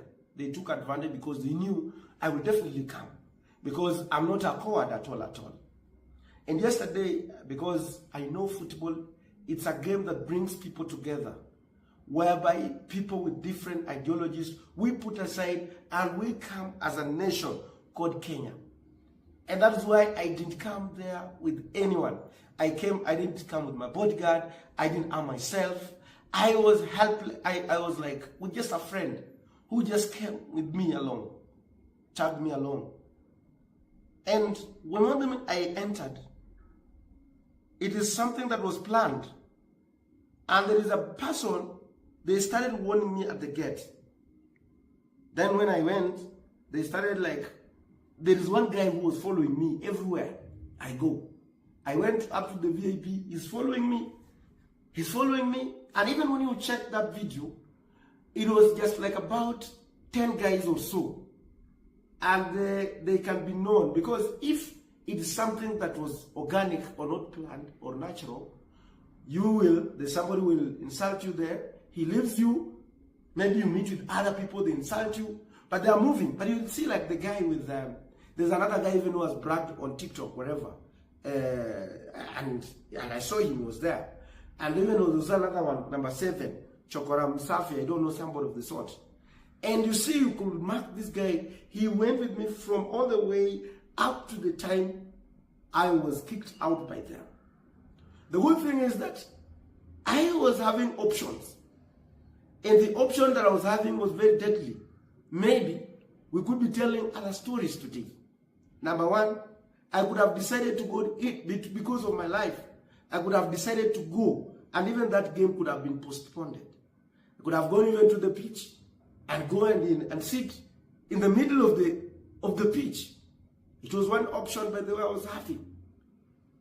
And another option was very deadly. And if that one, maybe those guys, they start mob justice, because we also have other fans. It will have caused stampede. People could, and I thank God that I went alone. I didn't go with my bodyguards. I didn't arm myself, because that place could have burned. We could be talking, that was a disaster. Could have been a disaster as we speak right now. Could have been a disaster. Because Bernard, so who planned it? Salasya himself is the disaster. And he can tell, you can tell from his fabricated, organized the mosaic story. Planning for Raila doesn't have time to plan for Salasya. So Salasya should just own up to his own mistakes. His attacks on Raila Odinga is overstepping his mandate in the first place. It is not in the Luhya tradition setting. We have what is called age groups. And in the age groups, we have your peers. Those your peers are the ones you can attack, you can answer, you can talk to. But if somebody does not come from your age group, and his age group is higher than yours, like that of your father or like that of your grandfather, then you overstep. You begin to insult that person who is in the age group with your grandfather or age group with your father. That is called luswa. It's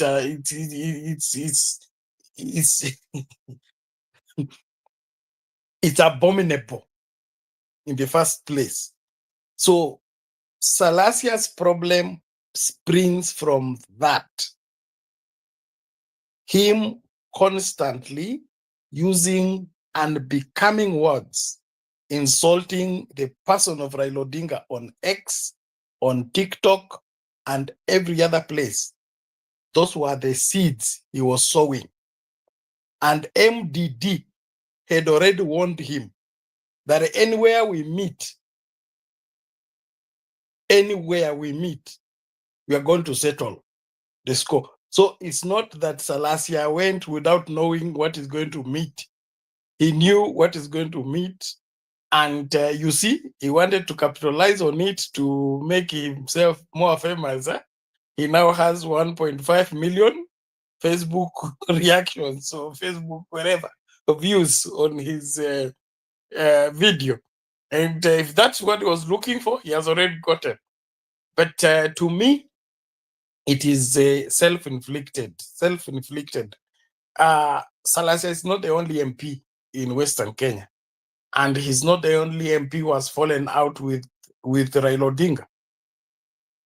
Why would he be the one taking on the responsibility to do the work that only Atuoli should be doing, or somebody who, even Oparanya, doesn't qualify to do what Salasya is trying to do? So that one, it is an error, and that error is going to cost Salasya dearly. Not just in this one. This one, wamesema hii ni moshi tu, moto yenyewe inakuja. So, and also the response he's trying to give is neither here or there. If Salasya wants to survive politically, he needs to seek counsel from elders, people to hold him and guide him.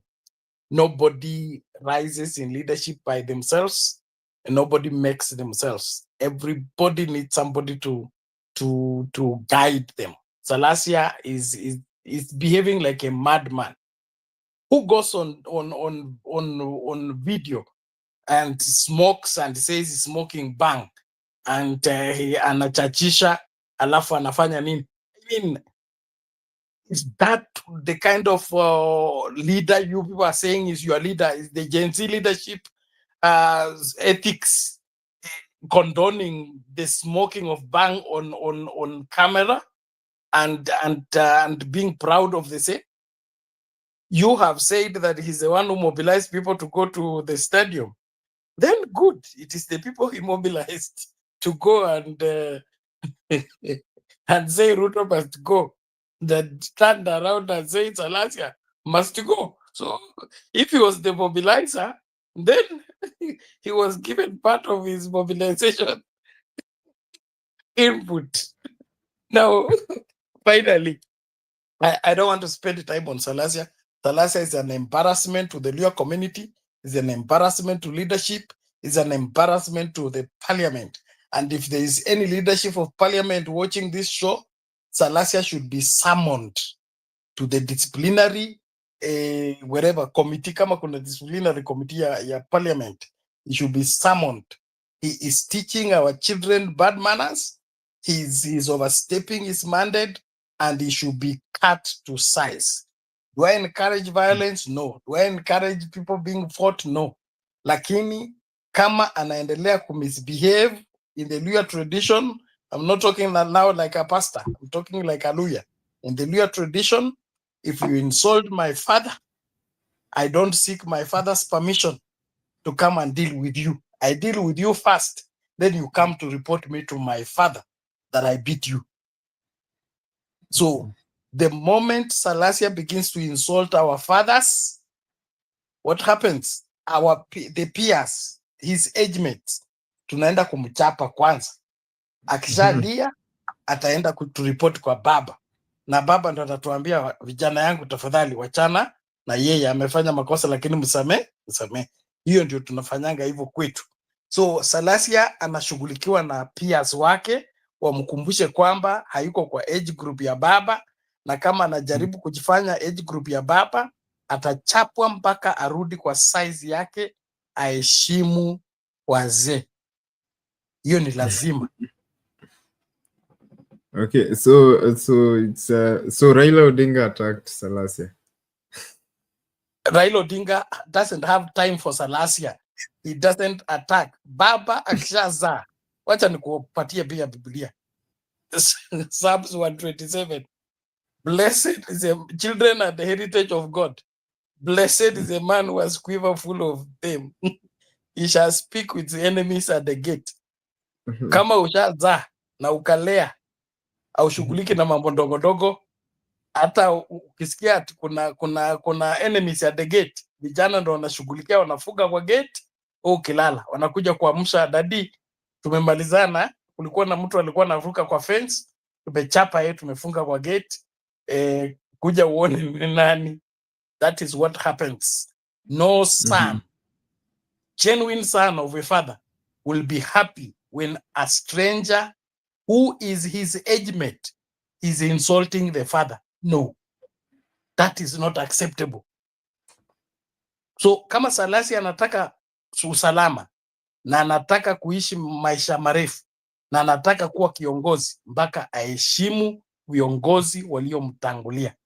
Akiingia ati yeye ni Gen Z, anajifanya Gen Z, anakona support ya Gen Z, hakuna constituency inaitwa Gen Z. Tuambiane tu ukweli. So hii story ya kujifanya ati uko na TikTok, uko na likes, uko na Facebook sijui 1.5 what, it's all a fallacy. Leadership is first of all character, behavior, good behavior. Sio hizi vitu tunakuwa treated tu. So whoever attacked Salasya has already claimed ownership, and it is MDD leadership. And MDD leadership is not led by Luos. Those of you pushing the narrative at Wajaluo who wamepiga Salasya, it is MDD is led by a man who comes from Mumias. Is a Luya. So his story you want to put a narrative, oh, ni Wajaluo wamechukia Waluya, Wajaluo wanataka Waluya, Wajaluo wanakuwa wanaona wivu ya Waluya. It's all a narrative that has no head or tail. Salasya has misbehaved.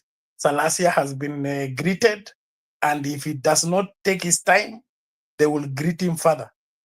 And I support the greeting until he behaves like a leader. Salasya is leading. Salasya alikuwa mtu alichapa mtu kwa matanga. Uko na Baholo. Ilikuwa na Baholo ama wapi? Uko Shanda. Kwa matanga. Uko kulikuwa na MDD. Uko kulikuwa na Wajaluo. Salasya was fighting in this other funeral ambayo ilikuwa na baraza, ilikuwa na nani na wherever. Am I forgetting his name? Opana. Salasya was in that mix. So Salasya fights everywhere. He's drunk everywhere. He fights everywhere. So huko alikuwa nasalimiwa tu. Don't blow it out of proportion.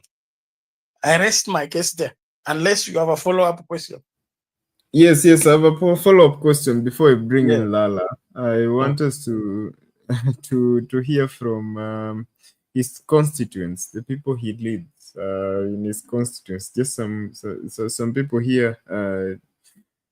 Let's just listen to this, then we'll come back and I'll hear from both of you. Lala's constituents. Mama yawe, nasema hivi, watu wachia PK wetu akue. Tafadhali tunaomba na ninaomba mtu wachie mtoto wetu. Tunaona naye kuanzia mbali. Mtoto wetu ameenda sanga mkokoteni akitafuta kura. Tafadhali mtu wachie. Ndio mako tumkoya magoha kutoka Miasiki. Na naambia baba huyo baba yenu huyo, hata sisi tuko na baba yetu. Anaitwa Salasya, mtoto wetu mdogo. Mtu wachie tufanyie kazi. Wao Raila, usiye kuja wako ni kutafuta kura ingine tena. Kama ni wazimu, hata kama ni wazimu ni wetu. Kabisa. Mimi kitu muomea, tumesikia vibaya sana. Kwa majina naitwa Bridget Juma, mimi ni tayari lady wa sabuni. Mheshimiwa wetu ni mheshimiwa wa amani sana. Amekuwa na maono mazuri mbele yetu sana. Sisi tumejifutia tunafanya kazi ya miraba kwa mashamba ya watu. Sasa tumeendelea tunafanya kazi kazi ya sabuni. Mwachilie mheshimiwa wetu na mpe pesa aendelee kwa miradi kwa sabuni yetu. Sasa mkimshika hivyo mkimpiga hatakuwa na amani, kwa sababu tulikuwa tumejikaza, tunaendelea, tuko na miradi ya sabuni, tunapiga keki, tunatengeneza maziwa. Sasa tuko na huzuni sana kwa ajili ya huyu mheshimiwa wetu. Mumwachilie na mumpe pesa tuendelee na miradi. Sisi wamama tumechoka sana. Mwachilie mheshimiwa wetu tuendelee na hii miradi yetu ya sabuni. Tulikuwa tunaumia sana. Amekuwa na maono kwa wamama, walikuwa wanahangaika. Sasa ametufanya tunaendelea. Tuachie huyu mheshimiwa wetu, sisi wamama tunahangaika. Okay, so those are just sentiments from his constituents. Very women, they are very agitated by what happened to him. But I don't know, Bernard, before bringing Lala.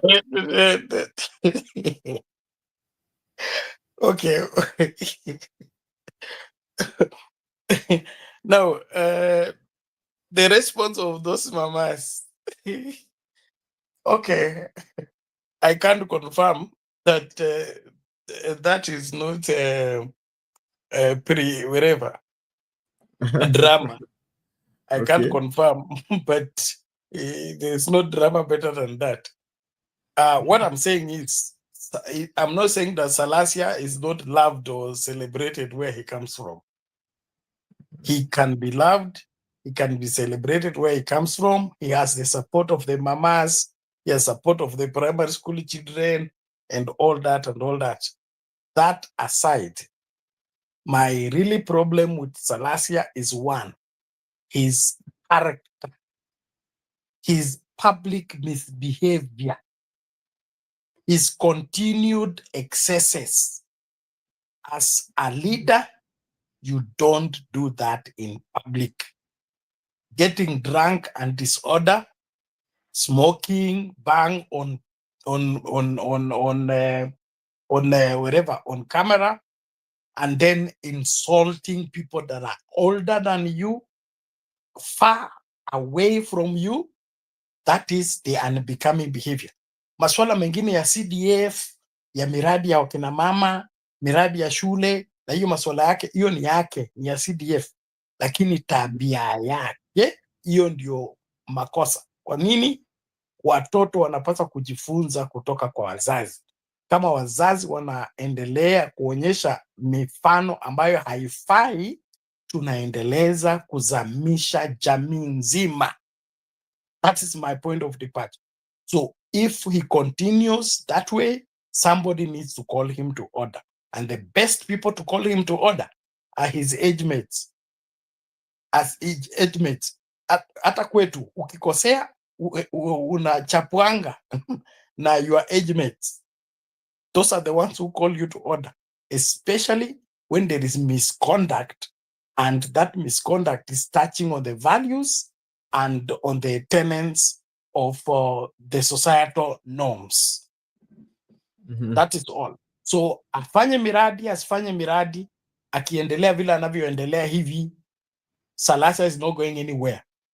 Not that he's not going to be elected. He may not even be there to be elected. I rest it there. Okay. Okay, thank you, Bernard. But okay, Lala, are you still there?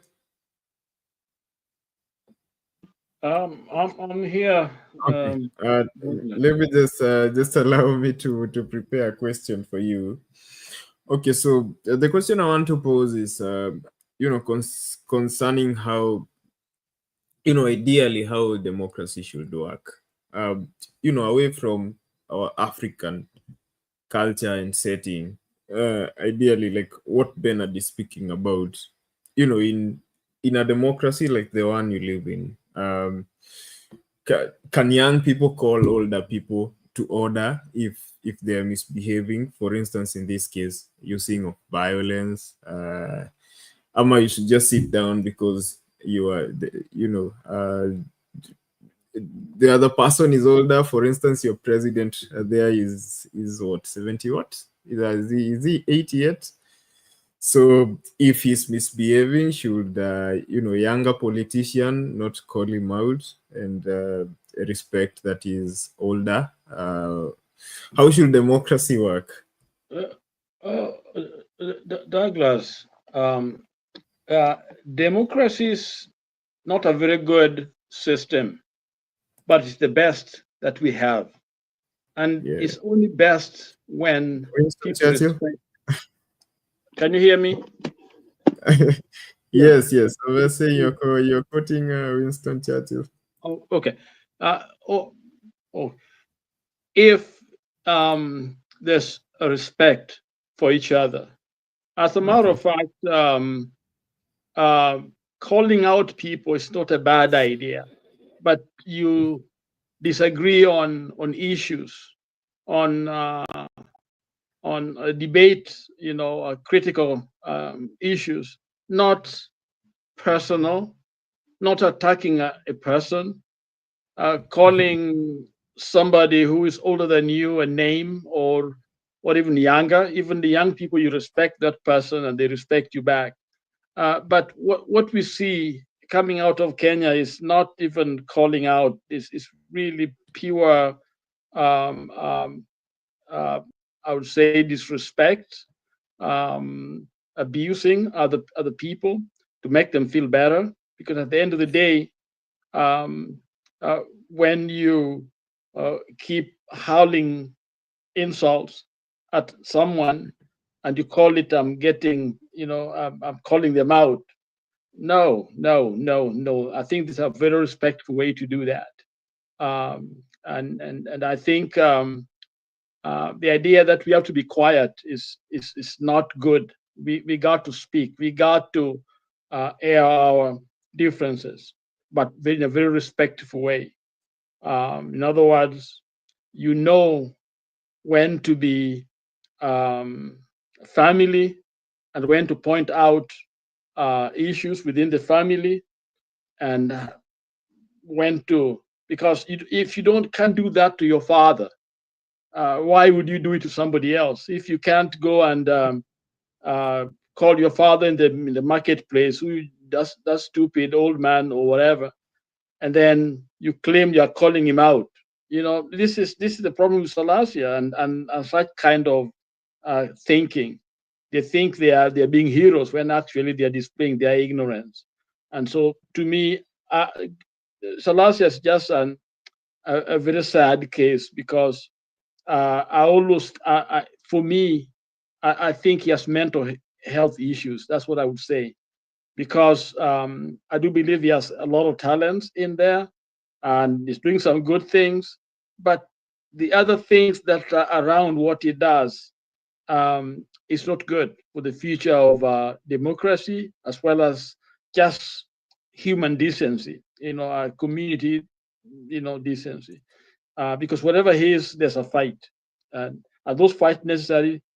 No, some of them are not necessary. Most of them are not necessary. There was no reason. I remember in that funeral, all of a sudden is swinging at somebody, an MCA. I mean, and then the words he's using. So even as young people, is the worst role model that younger people should be able to have. And those people that are there, they will do what they gotta do, because first of all, he is the money bag. He's the one that is giving them something. So as long as you have people that you are living off of you, they will always come, follow you, not knowing that actually that money does not belong to Salasya. That money is actually the taxpayers' money, and his job to give it. He's doing a good job not stealing it, if at all he's not stealing it. But that's just every constituency in the country, the CDF money. And maybe that's another problem, another thing why we should be able to take that money out, so that we don't find you are killing people, but you are people. All these people whom we talk about, Rutos and others, they are people who will follow them, who will die for them. Okay, that means is the right thing to do? No, but A leader is known because they have leaders, peoples behind them. Salasya has them behind him. So I think he needs to be called out himself, not to be disrespected. But if he's smoking bang, I think in Kenya it's illegal. Okay, and even the U.S. Federally it's illegal substance. Okay, so you shouldn't smoke that bang. Okay, if some young man goes out there to smoke it in this area, in this village, he's going to be arrested. Okay, and so he is basically, I don't think he was that way from the time he struggled to go to the university. I think he was very focused young man. Okay, but right now, his money, his power, his drugs, whatever it is, he's so careless.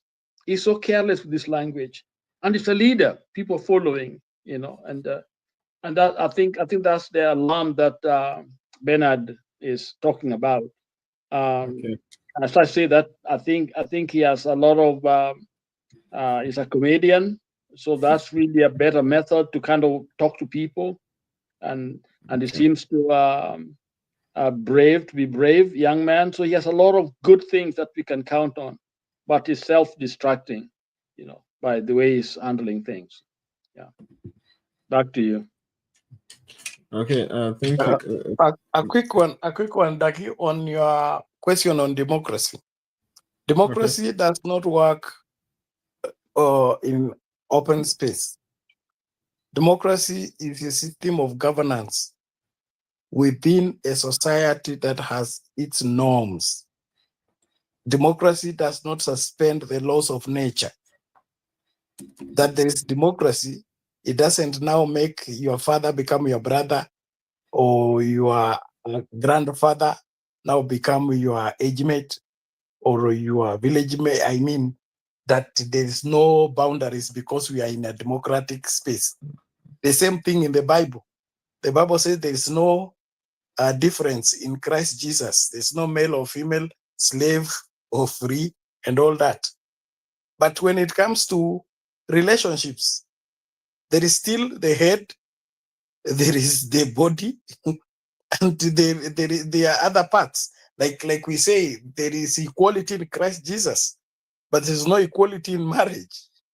There is a stipulated person to be the head and the other one to be the body.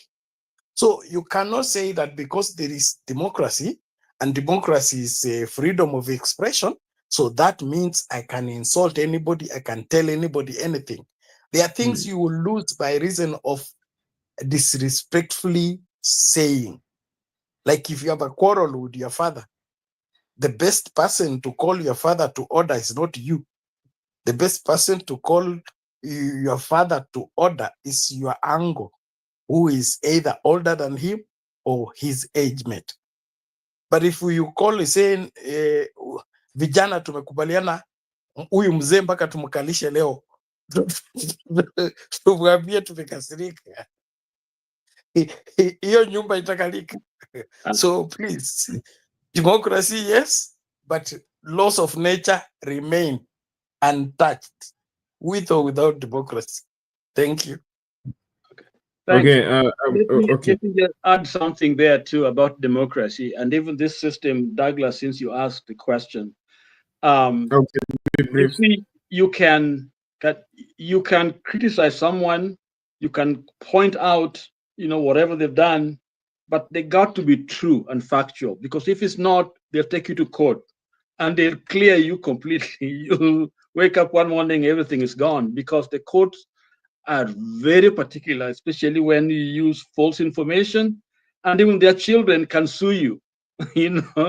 So democracy has got its own,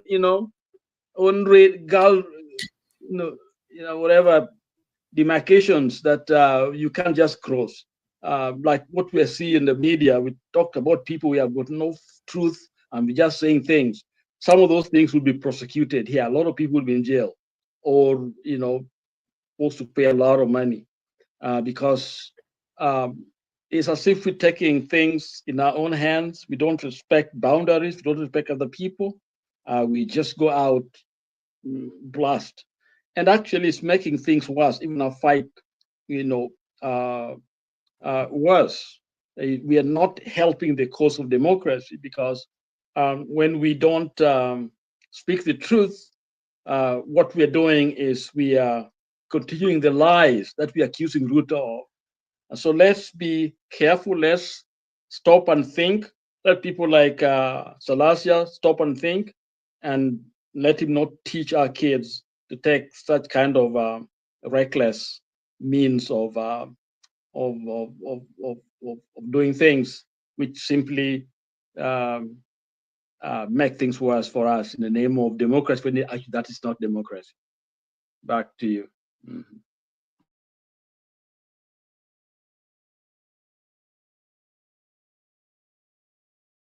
Back to you, Douglas.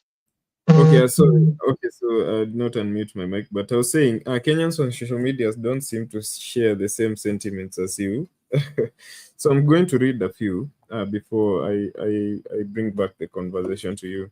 So there is Oduk on X who says, if there's any MP who's been vocal about matters, youth, and governance, it's Peter Salasya. It's saddening to see politicians, MPs, hire goons to attack a fellow MP. Lawyer Donald Kipkoril says, assault of MP Peter Salasya at Nyayo Stadium is terrorism. If those attacked the MP who were captured on camera aren't arrested and charged with terrorism, then the national police is politically partisan. You cannot allow national leaders to be attacked by domestic terrorists. And so I'm going to take probably two more. There is Rapture the Scientist on X who says, one of the reasons being floated around for the attack on Salasya is he spoke, quote unquote, he spoke ill of Raila. So that's how it's going to be. You say something about Raila and you're beaten to a pulp. That's a big shame from, in quotes, father of Kenyan democracy, end of quote. Okay, that conversation has been doing rounds, and that has been the discourse. I was just sampling a few, but that is how the conversation has been leaning. But that, I pose that question back. I bring the conversation back. Okay, today it could be Raila. Today it could be Salasya. Okay, you saying that Salasya is young and he shouldn't be criticizing Raila, he's not his age mate, but tomorrow it could be someone older who disagrees with Raila.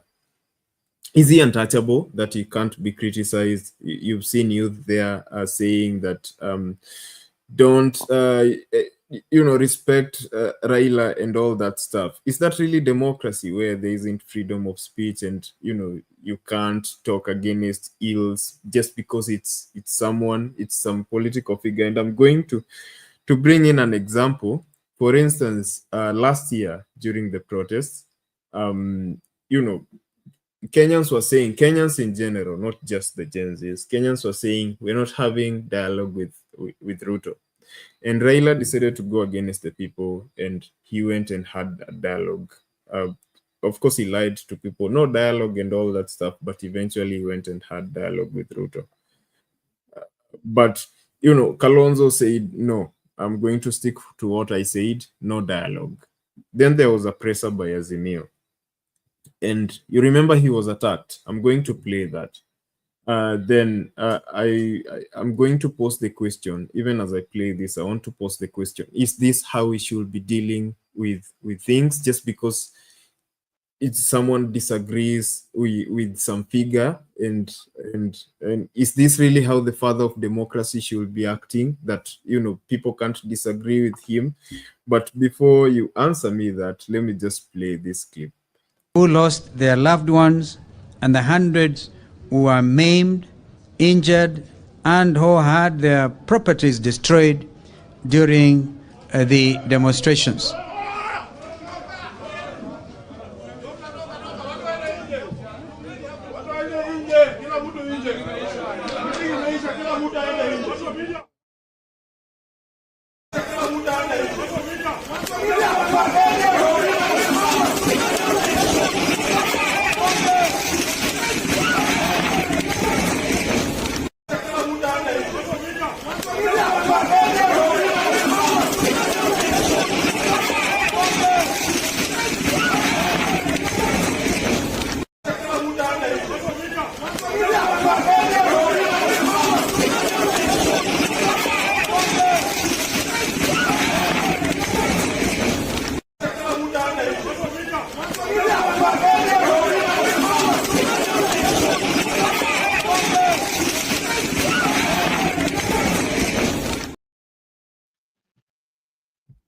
Okay, so historically, this is how Raila deals, as ODM deals with voices that dare go against, Baba,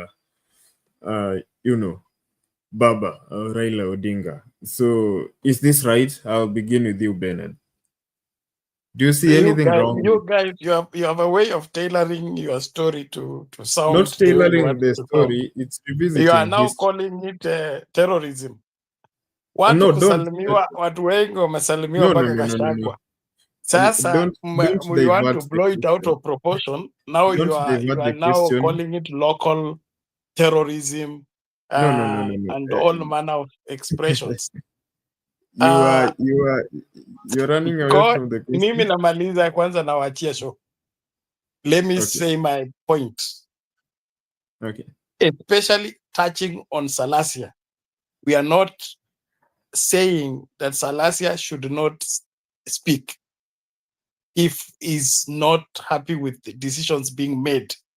He's supposed to speak as a member of parliament, as a leader, with his words being weighed and knowing that there are people looking up to him. His language, especially on X and the kind of videos he makes, they are insulting. They have nothing they are teaching. They have nothing in terms of somebody who is self-disciplined that wants to provide leadership. He's just teaching people to be insultful and disrespectful, and that is wrong. The same thing with there is another man called Guaido, okay, who says that Bernard, please. I'm finishing my point and leave you people, please. Let me just finish my point. There's this other man calling himself official opposition leader, Guaido, who is telling that children don't owe their parents anything. They do not ask their parents to bear them. So the parents wajipange. The parents should not expect their children to take care of them. I mean, where did he learn that? And why would he be advocating that? So what I'm saying is, Salasya can tell if Raila is wrong on a matter, but it has to be done respectfully and in order, not insultfully. The moment he begins to insult, he's inviting a fight. And that fight, he will get it not from Raila, but from those people who believe in Raila. Just like any other father. My father was a drunkard, but you can't insult him tukiwa shule mpaka nikusort kabla nifike nyumbani. Ni hivyo. Why? There's a connection between me and my father, which you don't have. So, anaweza kuwa mlevi, anaweza kuwa ni useless, but he's still my father. And from the fact that he's my father, that my connection with him makes me fight for him, even when he's wrong. And you are right. So, what I'm simply saying is leaders should carry themselves with their order. And then this business of going to hire bloggers to go and cry for you the tears of your self-inflicted pain, that one is not going to help anything. If Salasya does not get his life in order, he's going to lose it. Right now, there are people in Mumias East who are already preparing to stand against him. He's careless, he's drunkard, he's smoking anything, anytime, and he's making enemies. In politics, especially Kenyan politics, where elimination is one of the ways of doing politics, somebody will take advantage of this, eliminate Salasya and say ni Wajaluo. He should have sense to know that you cannot be careless, always drunk and sleeping anywhere, and then you are still making enemies, and then you go on social media and broadcast the same. Politics don't work like that, not in Kenya. So please, let's separate our hate for Raila and the misbehavior of a younger leader like Salasya, who has a long way to go. Raila is 80 years old. He's on his way out. He is not our problem. The problem is the kind of young leaders we are bringing into the leadership space. If they are behaving like this when they are first-time member of parliament, what will they do when they become presidential candidate? What will they do when they become governors? Okay. So let's address the character issue, not drag some so-called that ODM does things like this. Kila party iko na culture yake. Yeah. Okay. Kwani Kashagu ametupiwa viti mara ngapi? Sio Naivasha, sio kuku ingine. Was that ODM? So let's not separate a problem and then create a scenario to justify what is unbecoming. Especially, I'm taking an issue with wale watu wa kushabikia makosa. Okay, kuna watu wamejitolea sasa kulia kilio cha Salasya kana kwamba hao ndio wamefiwa. And wao watu wengi hao hawatoki Mumias. They are not even lawyers, okay? And they are crying and supporting Salasya, leading Salasya to his own cliff. Aende kujimaliza. That is wrong. As elders, you call your sons to order. That's what is responsible. Lakini ati kwa sababu amepinga Ruto, sasa ni rafiki yetu. Kwa sababu amesimama kinyume na broad-based government, huyo ni wetu. Sasa kwa sababu ni wetu, tumtetee kwa vyote vile. Tuseme wale watu walimpiga ni terrorist. Wale watu walimpiga walifanya hii na hii. All of it in the pretext of practicing hypocrisy around him to deceive him, to believe that what he's doing is okay. What Salasya is doing is not right. It's wrong. It should be called out so that he organizes himself for the future, not for the now. Thank you. Okay, so can you now answer my question? You've said a lot of irrelevant things to my question. So can you now respond to my question, or should I pose it again? What is the question? I answered your question. See, I was trying to repeat my question, but you totally avoided it. So I did not avoid your question. Okay, let me just pose it to Lala, then maybe you will get a clue of it and respond after him. So Lala, ideally, I can play another clip. I still have another clip on the same issue, but I've played the clip and I've explained the context. I think you've gotten it. So last year, during the Gen Z Maandamano, after June 25th, and when things were shaky in the country, and Raila decided that it's going to join hands with Ruto, but Kalonzo stuck to what people were standing for. Okay, so apparently ODM goons, as they are now being called online, were agitated. I don't know if they are summoned or they just do it out of personal will, but they attacked a function, an Azimio presser, and it was widely criticized in the country. Like, that's not the democracy we are trying to cultivate. So, there's this issue of Salasya, and as a reverend, you believe that, the young people should respect the elders. But in this context, I brought in Kalonzo. Kalonzo is about the same age as Raila, the old people. And I say that today that it has happened to Salasya, right? Fine. Tomorrow it might happen to another leader who is about the same age as Raila Odinga. Is that how we should be addressing our issue in a mature democracy, or rather democracy that is maturing? Okay. And for someone who regards himself as the father of democracy and widely touted as so.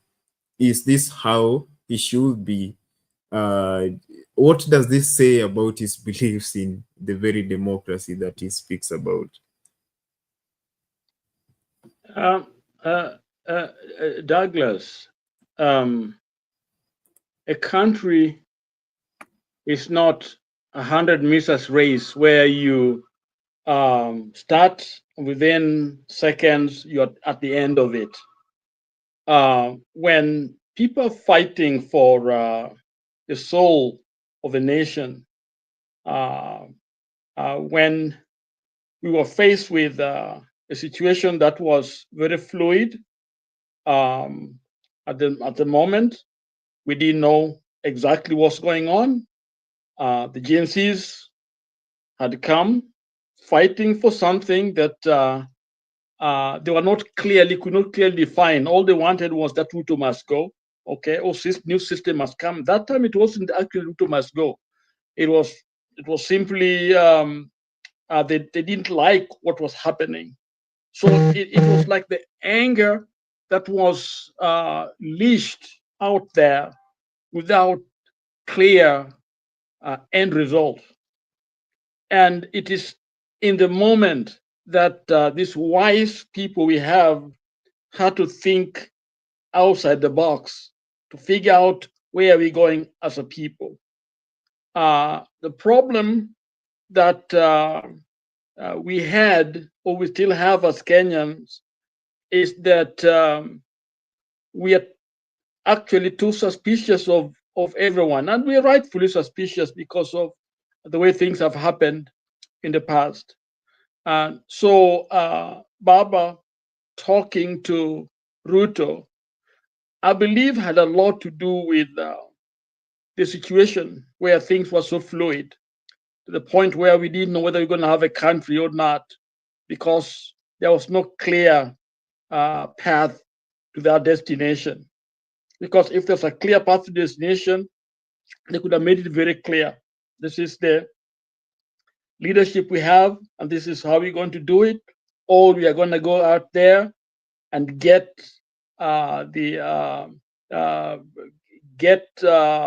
results of last election and put the rightful honor in the office. And I remember talking about that, and nobody wanted to hear me. If all they wanted is Ruto must go, or we don't want this.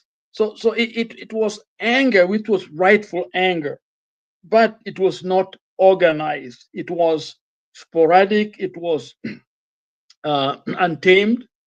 So in my mind, okay, I was not planning in the mind of Baba and others. Now looking at what he did, I think was to slow things down and sort out the issues, which in my mind, they are the issue that we are talking about now.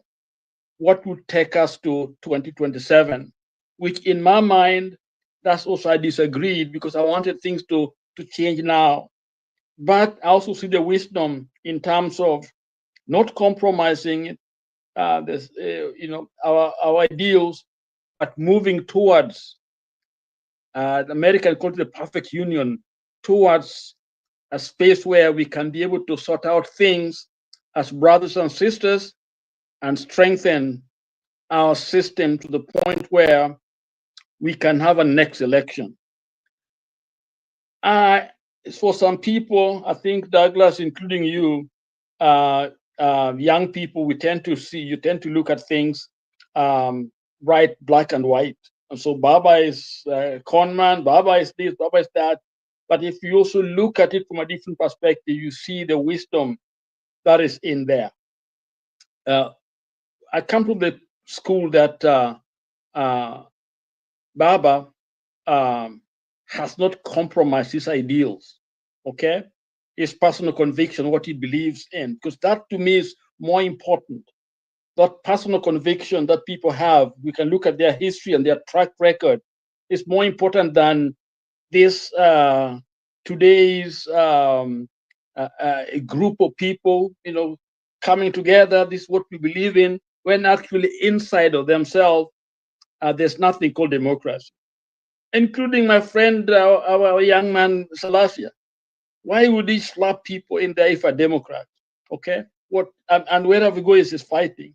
So he may have some good ideas, which we all believe he has, but because of other factors, he's not allowing himself to be an instrument of democracy or good governance or example to all of us. And these are the kinds of people that have galvanized around Gachagua, some of them. So there's a mixture there, there's a confusion there in my mind. And even on the side of Ruto's side, the rot, of course, is probably the most rot.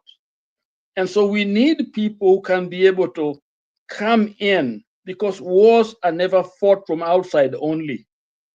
If you're a good student of wars, they got to have people on the inside and outside. That's how wars are fought. That's how Kanu was dismantled. A lot of things have happened where we are till today. So it's a matter of just young people learning a little bit.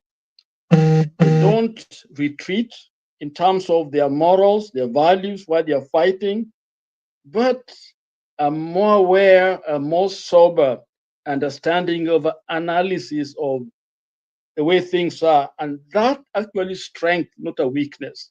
This idea of calling people names and all we know is speaking has nothing to do with democracy, very little with the fight, because actually it is slowing down the fight. I think keeping the pressure from outside, and then we allow those on the inside to do what they got to do. Is there a chance they might fail us? Yes. Outside or inside, they can fail us. And that's why that character thing is needed, that this person has got that solid, the character. So the question you're raising,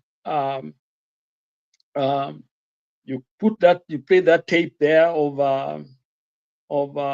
that meeting. I don't know the details of really what went on, but yes, I think when you have an organization big, and it seems to me Kenyans have this thing, everything Israel has done, everything is Baba, everything is Baba, and I think that is an easy way of looking at things.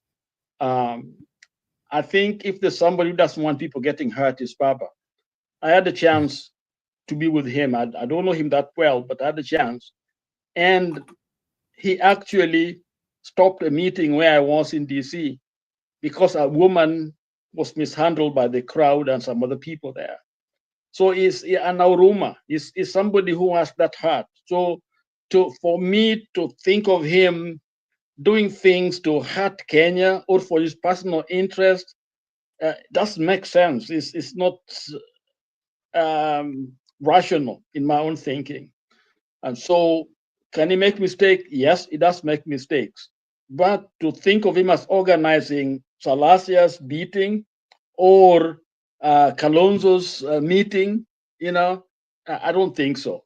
That's not Baba. From what you know, all of us know.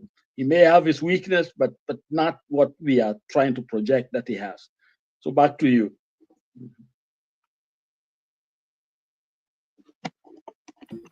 Well, okay. In this moment, I really wish I had a wider panel so as to hear contributions from other people on the same. But, my question is, although you people are generally avoiding my question, but my question generally is, I'll just pose this to you, my viewers, and just leave it in your minds. Is this really morally right? That's basically what I was asking, Lala, because you can clearly hear the chants in those attacks. Respect Raila and that kind of thing. The meeting is over and that kind of thing. So I just wanted us to leave Salasya out of this for a moment, because you people have used a moment. Hold on. That one will happen anywhere. Any leader, anywhere. That one will happen. So it doesn't have Baba doesn't have to sanction it. It just happens. If I'm a leader and you come in my territory, is that people will do things that I don't even know. That one is obvious. Back to you. Sorry. Well, okay. Now I've lost my train of thought. Okay, basically I was saying I wanted us to leave Salasya out of the conversation for a moment because you people have used his age to generally justify those attacks. So I brought in. For me, I don't like the idea of beating. Okay? Just let me make my point. I've listened to you patiently, and I'm not really good at preserving a train of thought when I'm interrupted rudely. So just allow me to make it. Then I'll just give it to you, and you'll respond. So I brought in someone who is, a different case scenario, and I wanted to use that as a case study for this aspect because, we are maturing democracy, and for us to get there to a point where we can be proud of our democracy and, we can boast of it, we have to have these difficult conversations. And, one of them is, yes, there's this person who's been revered, he's been respected in our society, he's older than most leaders in our country, but what happens when he misbehaves? Shouldn't he be called to order? In the instance, in the case of Kalonzo, it wasn't really Kalonzo attacking him or anything. It was just him standing by what he believes in that moment, and he's been consistent with it till up to now. But does that warrant him to be attacked? Is that really how a democratic person should act? And sometimes I cringe when you say that he hasn't compromised his ideals. Then I look at such things and wonder, is this democracy, Lala? You're coming from a terrible premise, Douglas, because what you're saying is Baba sanctioned those beatings. I don't think he did that, okay? And I don't think he has time for that. I think it is the followers. I think people who believe in him. I think that's like Bernard stated. So for me, I think some of the people should be prosecuted, okay? If you do beat somebody, you should be prosecuted, okay? But what we are saying here is that he touched a live wire of a group of people that believe in someone, and I think it would happen with any leader. Give me any leader on the face of this earth. You'll find people who believe in that leader, apart from the bodyguard and the rest, okay? So you can't blame everything on that leader, okay? If he doesn't address the problem, yes, you can probably blame the person. A place like ODM or UDA or any political party, even Kibaso, right now with this political party, he has a group there that will rough you up if you play, joke around with him. You just go in there, walking in there, they'll rough you up. And that is the norm with political party groups. So to put Raila's name there is, I think is not right, okay? If he doesn't address those issues in the structure of the party, and if they're giving party a bad name, if they're going to be election, and you keep doing things like this, it actually is a bad thing. But we are talking about Salasya simply because of the kind of other things. It's not just calling out people. It is the disrespect. It is the things that he carries with him. And so it is easier for anybody to even say that this man planted, for that mileage, because it's not hard to think of it that way, when actually he may be a victim in this case. So I think that's what we're talking about. But we are not saying that Baba can't be called out, and it depends on, you have to define what you mean calling out. He has to, if you disagree with him, said he disagreed with his own father, and he think he left the party of his father.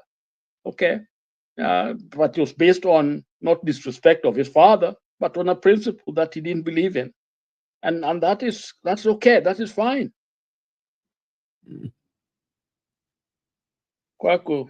Wasn't it out of disrespect? Because there's a story that that makes. I don't want to go into it because it's going to create a whole other conversation, and my time is almost out. But you know, the story is out there of what really happened. Yeah, but it's about a party issue. It was nothing to do with. It wasn't personal.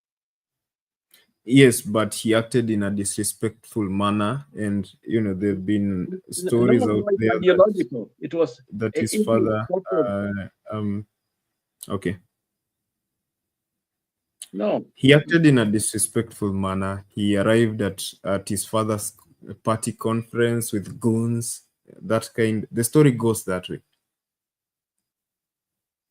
That's how the story goes. You know, he arrived at his father's party conference. It was ideological. No. That's what happened. No, it's ideological. I was old enough. It's ideological. Yeah. I'm going to pull that documentary sometime. But anyway, I don't want to go there because my time is almost over. But anyway, I don't support any form of violence. You know, we are a democratic society, and we pride ourselves in being a democratic society. If you disagree with my ideas, remember GNCs had the same thing. There was some violence with GNCs. Do you support those ones? No, the Gen Z protest was peaceful until the government began to fire. The visits of the people. No. The Gen Z protest, actually, it was widely touted as a peaceful it was a peaceful protest, and that you know. Until the government began to be violent. It was never violent. It was peaceful, people just showing down. But the right to do some things that they did in the name of protecting the law, I mean, you know, protecting the people who are suffering, I think it was seen that way, a justifiable, you know, a form of resistance or violence. Yeah. Pardon? You've asked a question, am I? Oh no, I'm just saying a justifiable resistance because they believe they are saving Kenya. So in this name of saving, a justifiable resistance, which is could be misconstrued or seen as a form of violence. Back to you.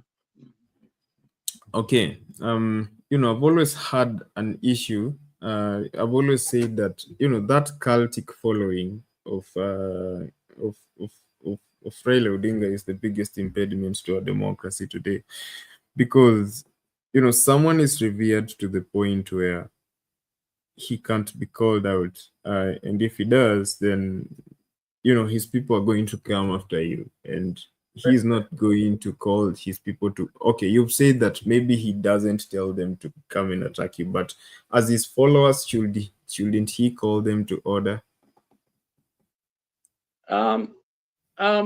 What I said is, if there are evidence, because right now we don't even know who did it, whether it's Salasya did it himself or whoever, we already know it's Baba who's done it. Yes, there are some goons, or we want to call them the protectors of Baba, who are out there, okay? And they will do certain things, but that's not the only source of that kind of a reaction. The people who want cheap publicity will do things in the name of Baba. You know, they beat their wife, they call Baba. So I just want us to get away from the idea that everything is Baba, because here you're criminating Baba is as if it's planning all these things, you know. Okay. Okay, so Lala, you know, y'all can say that he planned this by himself then he beat himself up, but you know, I've played that scenario with Kalonzo Musyoka. I can still pull up another scenario. What I'm saying here is, if you say Baba planned it, we can also say Salasya planted, because they are all okay. I'm possible, saying, you know, scenario. They are all possible, based on we know Baba can't plan it, and we hope Salasya did not plan it. So there are people who did it, yes, but they may have come from anywhere. Away from the Salasya issue, I'm saying that I can still pull up, other scenarios in which a leader disagreed with Raila Odinga and they ended up being attacked. I can pull up multiple scenarios of that kind of thing happening, not just Salasya's case. I can pull up more scenarios, even right now. Yeah, you can do that, but you see, Baba is highlighted. Look at most leaders in Kenya. Politics in Kenya, if you do politics, then there is always a group of people that will rough somebody else. That is just the norm that you Kenyans love, which is really sad. So if we say Baba did this, Baba, you pull it out. I can also look at any other election, you see, we pull the same thing out. And those you prepare every evening, you're going for a campaign. Those are things that you have to plan in all the campaigns. Yeah. Back to you. Okay. Well. Okay. So anyway, but as I've said, I wish I had a more balanced panel. Maybe we would have listened to different perspectives. But I think I need to go to. Pardon? Lala? I think I'm gonna go, but I think also just a moment. Actually, I want to close too. I want to close too. So just a moment. I'm just going to comment on Awesome. Okay, go ahead. Okay. Awesome. I think made some few comments there. Mentioned me. I think he said able Gen Zs had to make their presence known. So this is part of politics. Power is not given, but is taken, and sometimes by force. But remember, force always comes with the consequences. I can't argue more than that. And I think able really politics change, life change every day. Let's not get stuck. Also, I hope I'm not stuck in my ways. But you see, on one level, yes, I have to be looking at life through the mirror, the windscreen. Okay, look back, because I'm now a little older, so I look ahead, but I also look at the history, things that we need to avoid, and then maybe inform the present or the future of some things that we need to be, because history repeats itself. If we are not careful, we end up doing the same thing and get stuck. But at the same time, I have to be aware that I'm a little bit looking at the past. That's why I need the Gen Zs, you, and some ideas, putting all together so that we can move forward. So I think I and my group of people are relevant in a lot of ways. The other day, I was watching the Nobel Peace Prize winners, and most of them were old people. Some few young people out there. Okay, so let us work as a team, and I think we can win this for Kenya. Thank you. Back to you, Douglas. Okay, thank you, Lala, for that. So I'm just going to play one last bite, then I'll come back. You'll give me your final submission as we gear towards the end. So let's just have a look at this.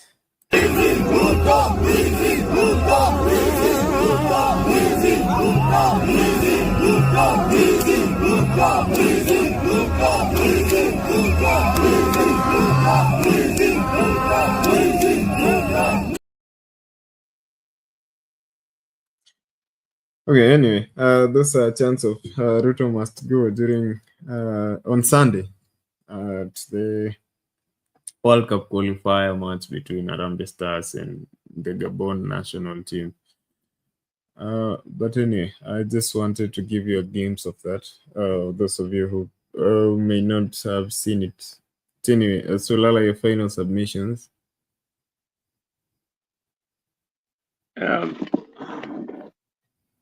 My final submission really is just to emphasize that number one, when you have a large crowd of people, there is excitement.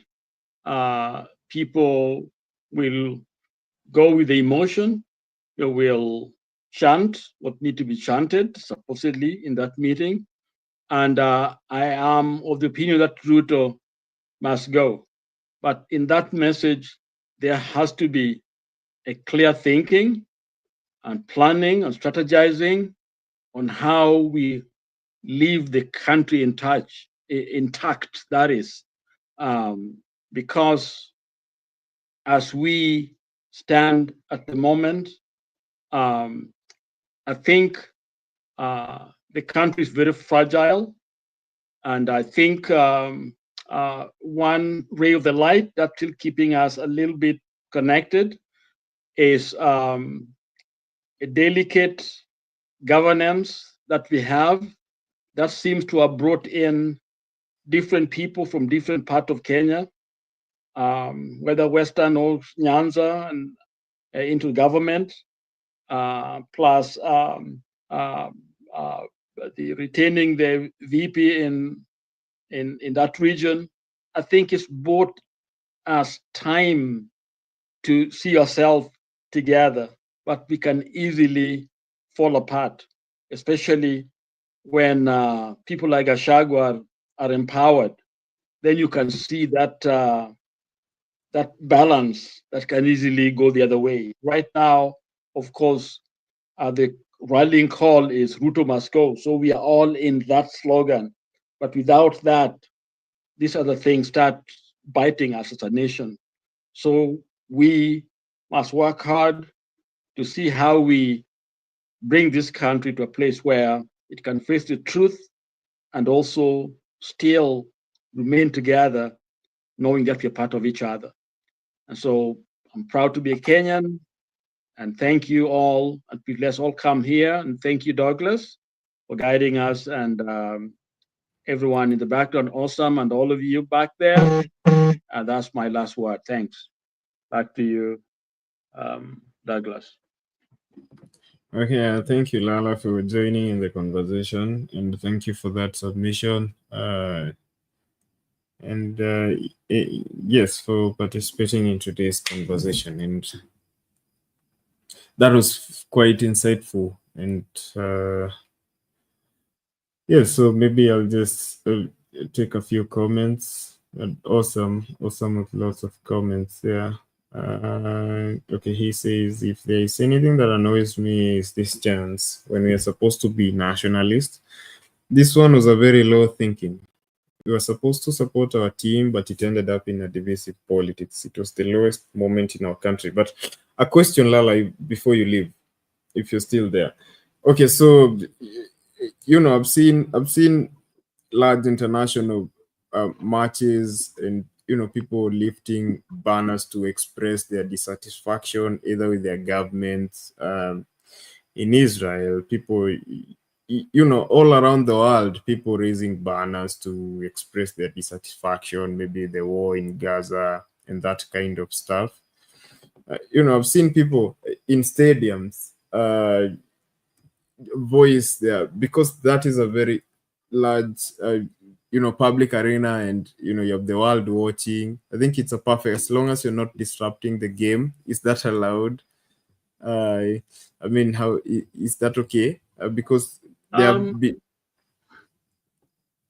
my answer is a lot of times such protests are well organized. It may be at the beginning of the game or maybe the middle of the game. Something spectacular happens to show the displeasure, but they respect the game, okay? They are there to watch the game, to respect the young people who are playing, whatever it is, so that they are not disturbed. I don't know what happened over there, but I think some of these things should be well organized so that we can let our young men and the young women play. I hope that did not affect the game itself. No, the game was totally the game happened. People chanted their dissatisfaction. The only time there was violence is against Salasya. So, the revolutionaries knows to respect the game. The match. The match happened. It ended in a 2-0 defeat, but the match was not affected. Was it 2-0 or 2-1? 2-0, I guess. Oh, I'm wow. not sure. Oh, but we were beaten. I thought you two. Oh, how was the first game? You said draw. Let me just check. I thought there was one. Yes, actually, it was 2-1. 2-1. 2-1. Yeah. Yes, I had 2-1. that. Yeah. But we were beaten. But the match was not disrupted. We are number 4 in that table. So it's a group. Yes, there's no way we are going to win that. There's no way we are going to qualify in that group. So we have Ivory Coast, we have Gabon, we have Burundi, we have Gambia, and we have Seychelles, and only one team from that pool qualifies for the World Cup. Currently, Ivory Coast is leading. Okay. So Ivory Coast are a very good team. Yes, definitely. They won the AFCON last year, but one. But anyway, that was just my concern because, I see people, airing their dissatisfaction either with governments or all around the world during football matches, rugby matches, as long as they're not affecting the match. I just wanted to hear that. Okay, we have Awesome again who says, so far I don't see any problem with Honorable Raila or Salasya. This is politics and politics knows no further. But privately, we need respect. That's my opinion. Awesome. Let me not agree with you there. I think our young man is too gifted to waste his talent. So I think he needs to be talked to. And that's Salasya.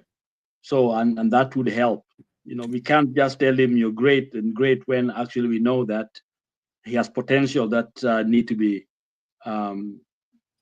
used effectively. But so far, he is into too many other things, detracting stuff. Thank you. Okay. Thul Dambala, who MP has a bad mouth. Does he actually respect elders in his community? That is Thul Dambala. I hope I haven't butchered that name. Okay, but anyway, I believe to some extent we are Africans. We need to preserve our values, respecting our elders, respecting our fathers, our mothers. But then again, as the Bible says, the Bible has two sides to that verse.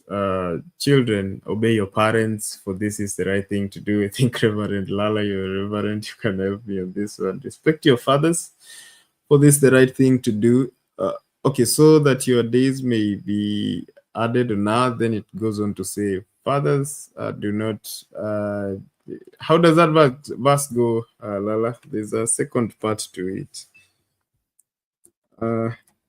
Children, obey.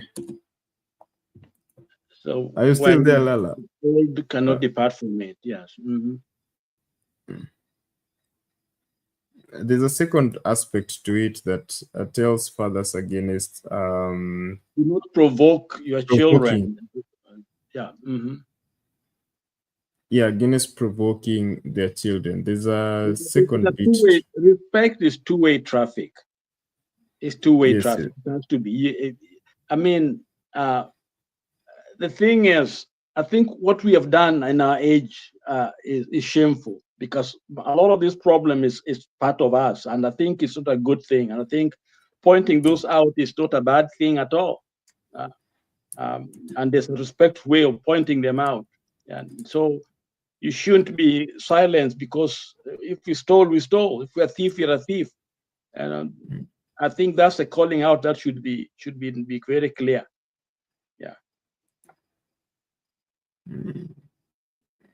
Okay. I think with that we've come to the end of for our show tonight. I think that verse is Ephesians 6:4. It goes on to say, fathers, do not provoke your children to anger by the way you treat them. Rather bring them up with the discipline and instruction that comes from the Lord. Okay, so I think that that is a good place to call it a day, Lala. Okay, good night. Thanks. God bless. Okay, good night to you too. Okay, so thank you all of you for joining me in the conversation. I had my poll question out on the issue of IEBC. I had asked you, do you think reconstituting the IEBC will restore public trust in the electoral process? 18% of you say yes. 82% of you say no. They don't think it will restore public trust in the electoral process in any way. 38 votes at the end of my poll tonight. Thank you all for tuning into the show. For those of you who've been with me in the comments, Tunei Mahmood, who's very vital in helping me put the show together, and Lala and Bernard for joining me in the conversation. Silent viewers, those of you who've shared the show out, who've liked, those of you who've not subscribed, remember to subscribe to the channel so that we may continue to grow our community. Sound Candy Talk Live is the YouTube channel for our main channel, although we have a backup, which is Sound Candy Talk. It has a blue logo. Our main channel has a white logo. You will notice the difference once you key in. So for those of you who are new here, we do this every day, Monday to Monday at 11 p.m. East African time. So thank you for tuning into the show. My final take is, let's continue to have this conversations on democracy. Our democracy is still maturing. We will get there eventually, but we need to push the conversations forward. Democracy, I don't believe democracy is a destination. We are not there yet. There are markers. There's a time when we got our independence. There's a time when we got our multi-party democracy. Then we had the 2010 Constitution. We are still going to have more milestones that we're going to achieve in future. We're still going to have more heroes of democracy in future. Long after those heroes who were there, who fought for certain things, pass on. We are going to celebrate them, but democracy is not a destination. There's no point when we'll say now we are there, that, we cannot achieve more. There'll always be more things that we need, more space that we need to create for other people to enjoy the freedoms, especially in our society where people still are oppressed in our society. So the journey is the destination. Okay, so with that, I call it a night. See you on the other side. Have a lovely night. At Sound Candy Talk, we provide live UHD broadcasting for church services, talk shows and podcasts, weddings, live bands, products and services launches, webinars and trainings, Zoom meetings, conferences, seminars, exhibitions, and virtual concerts.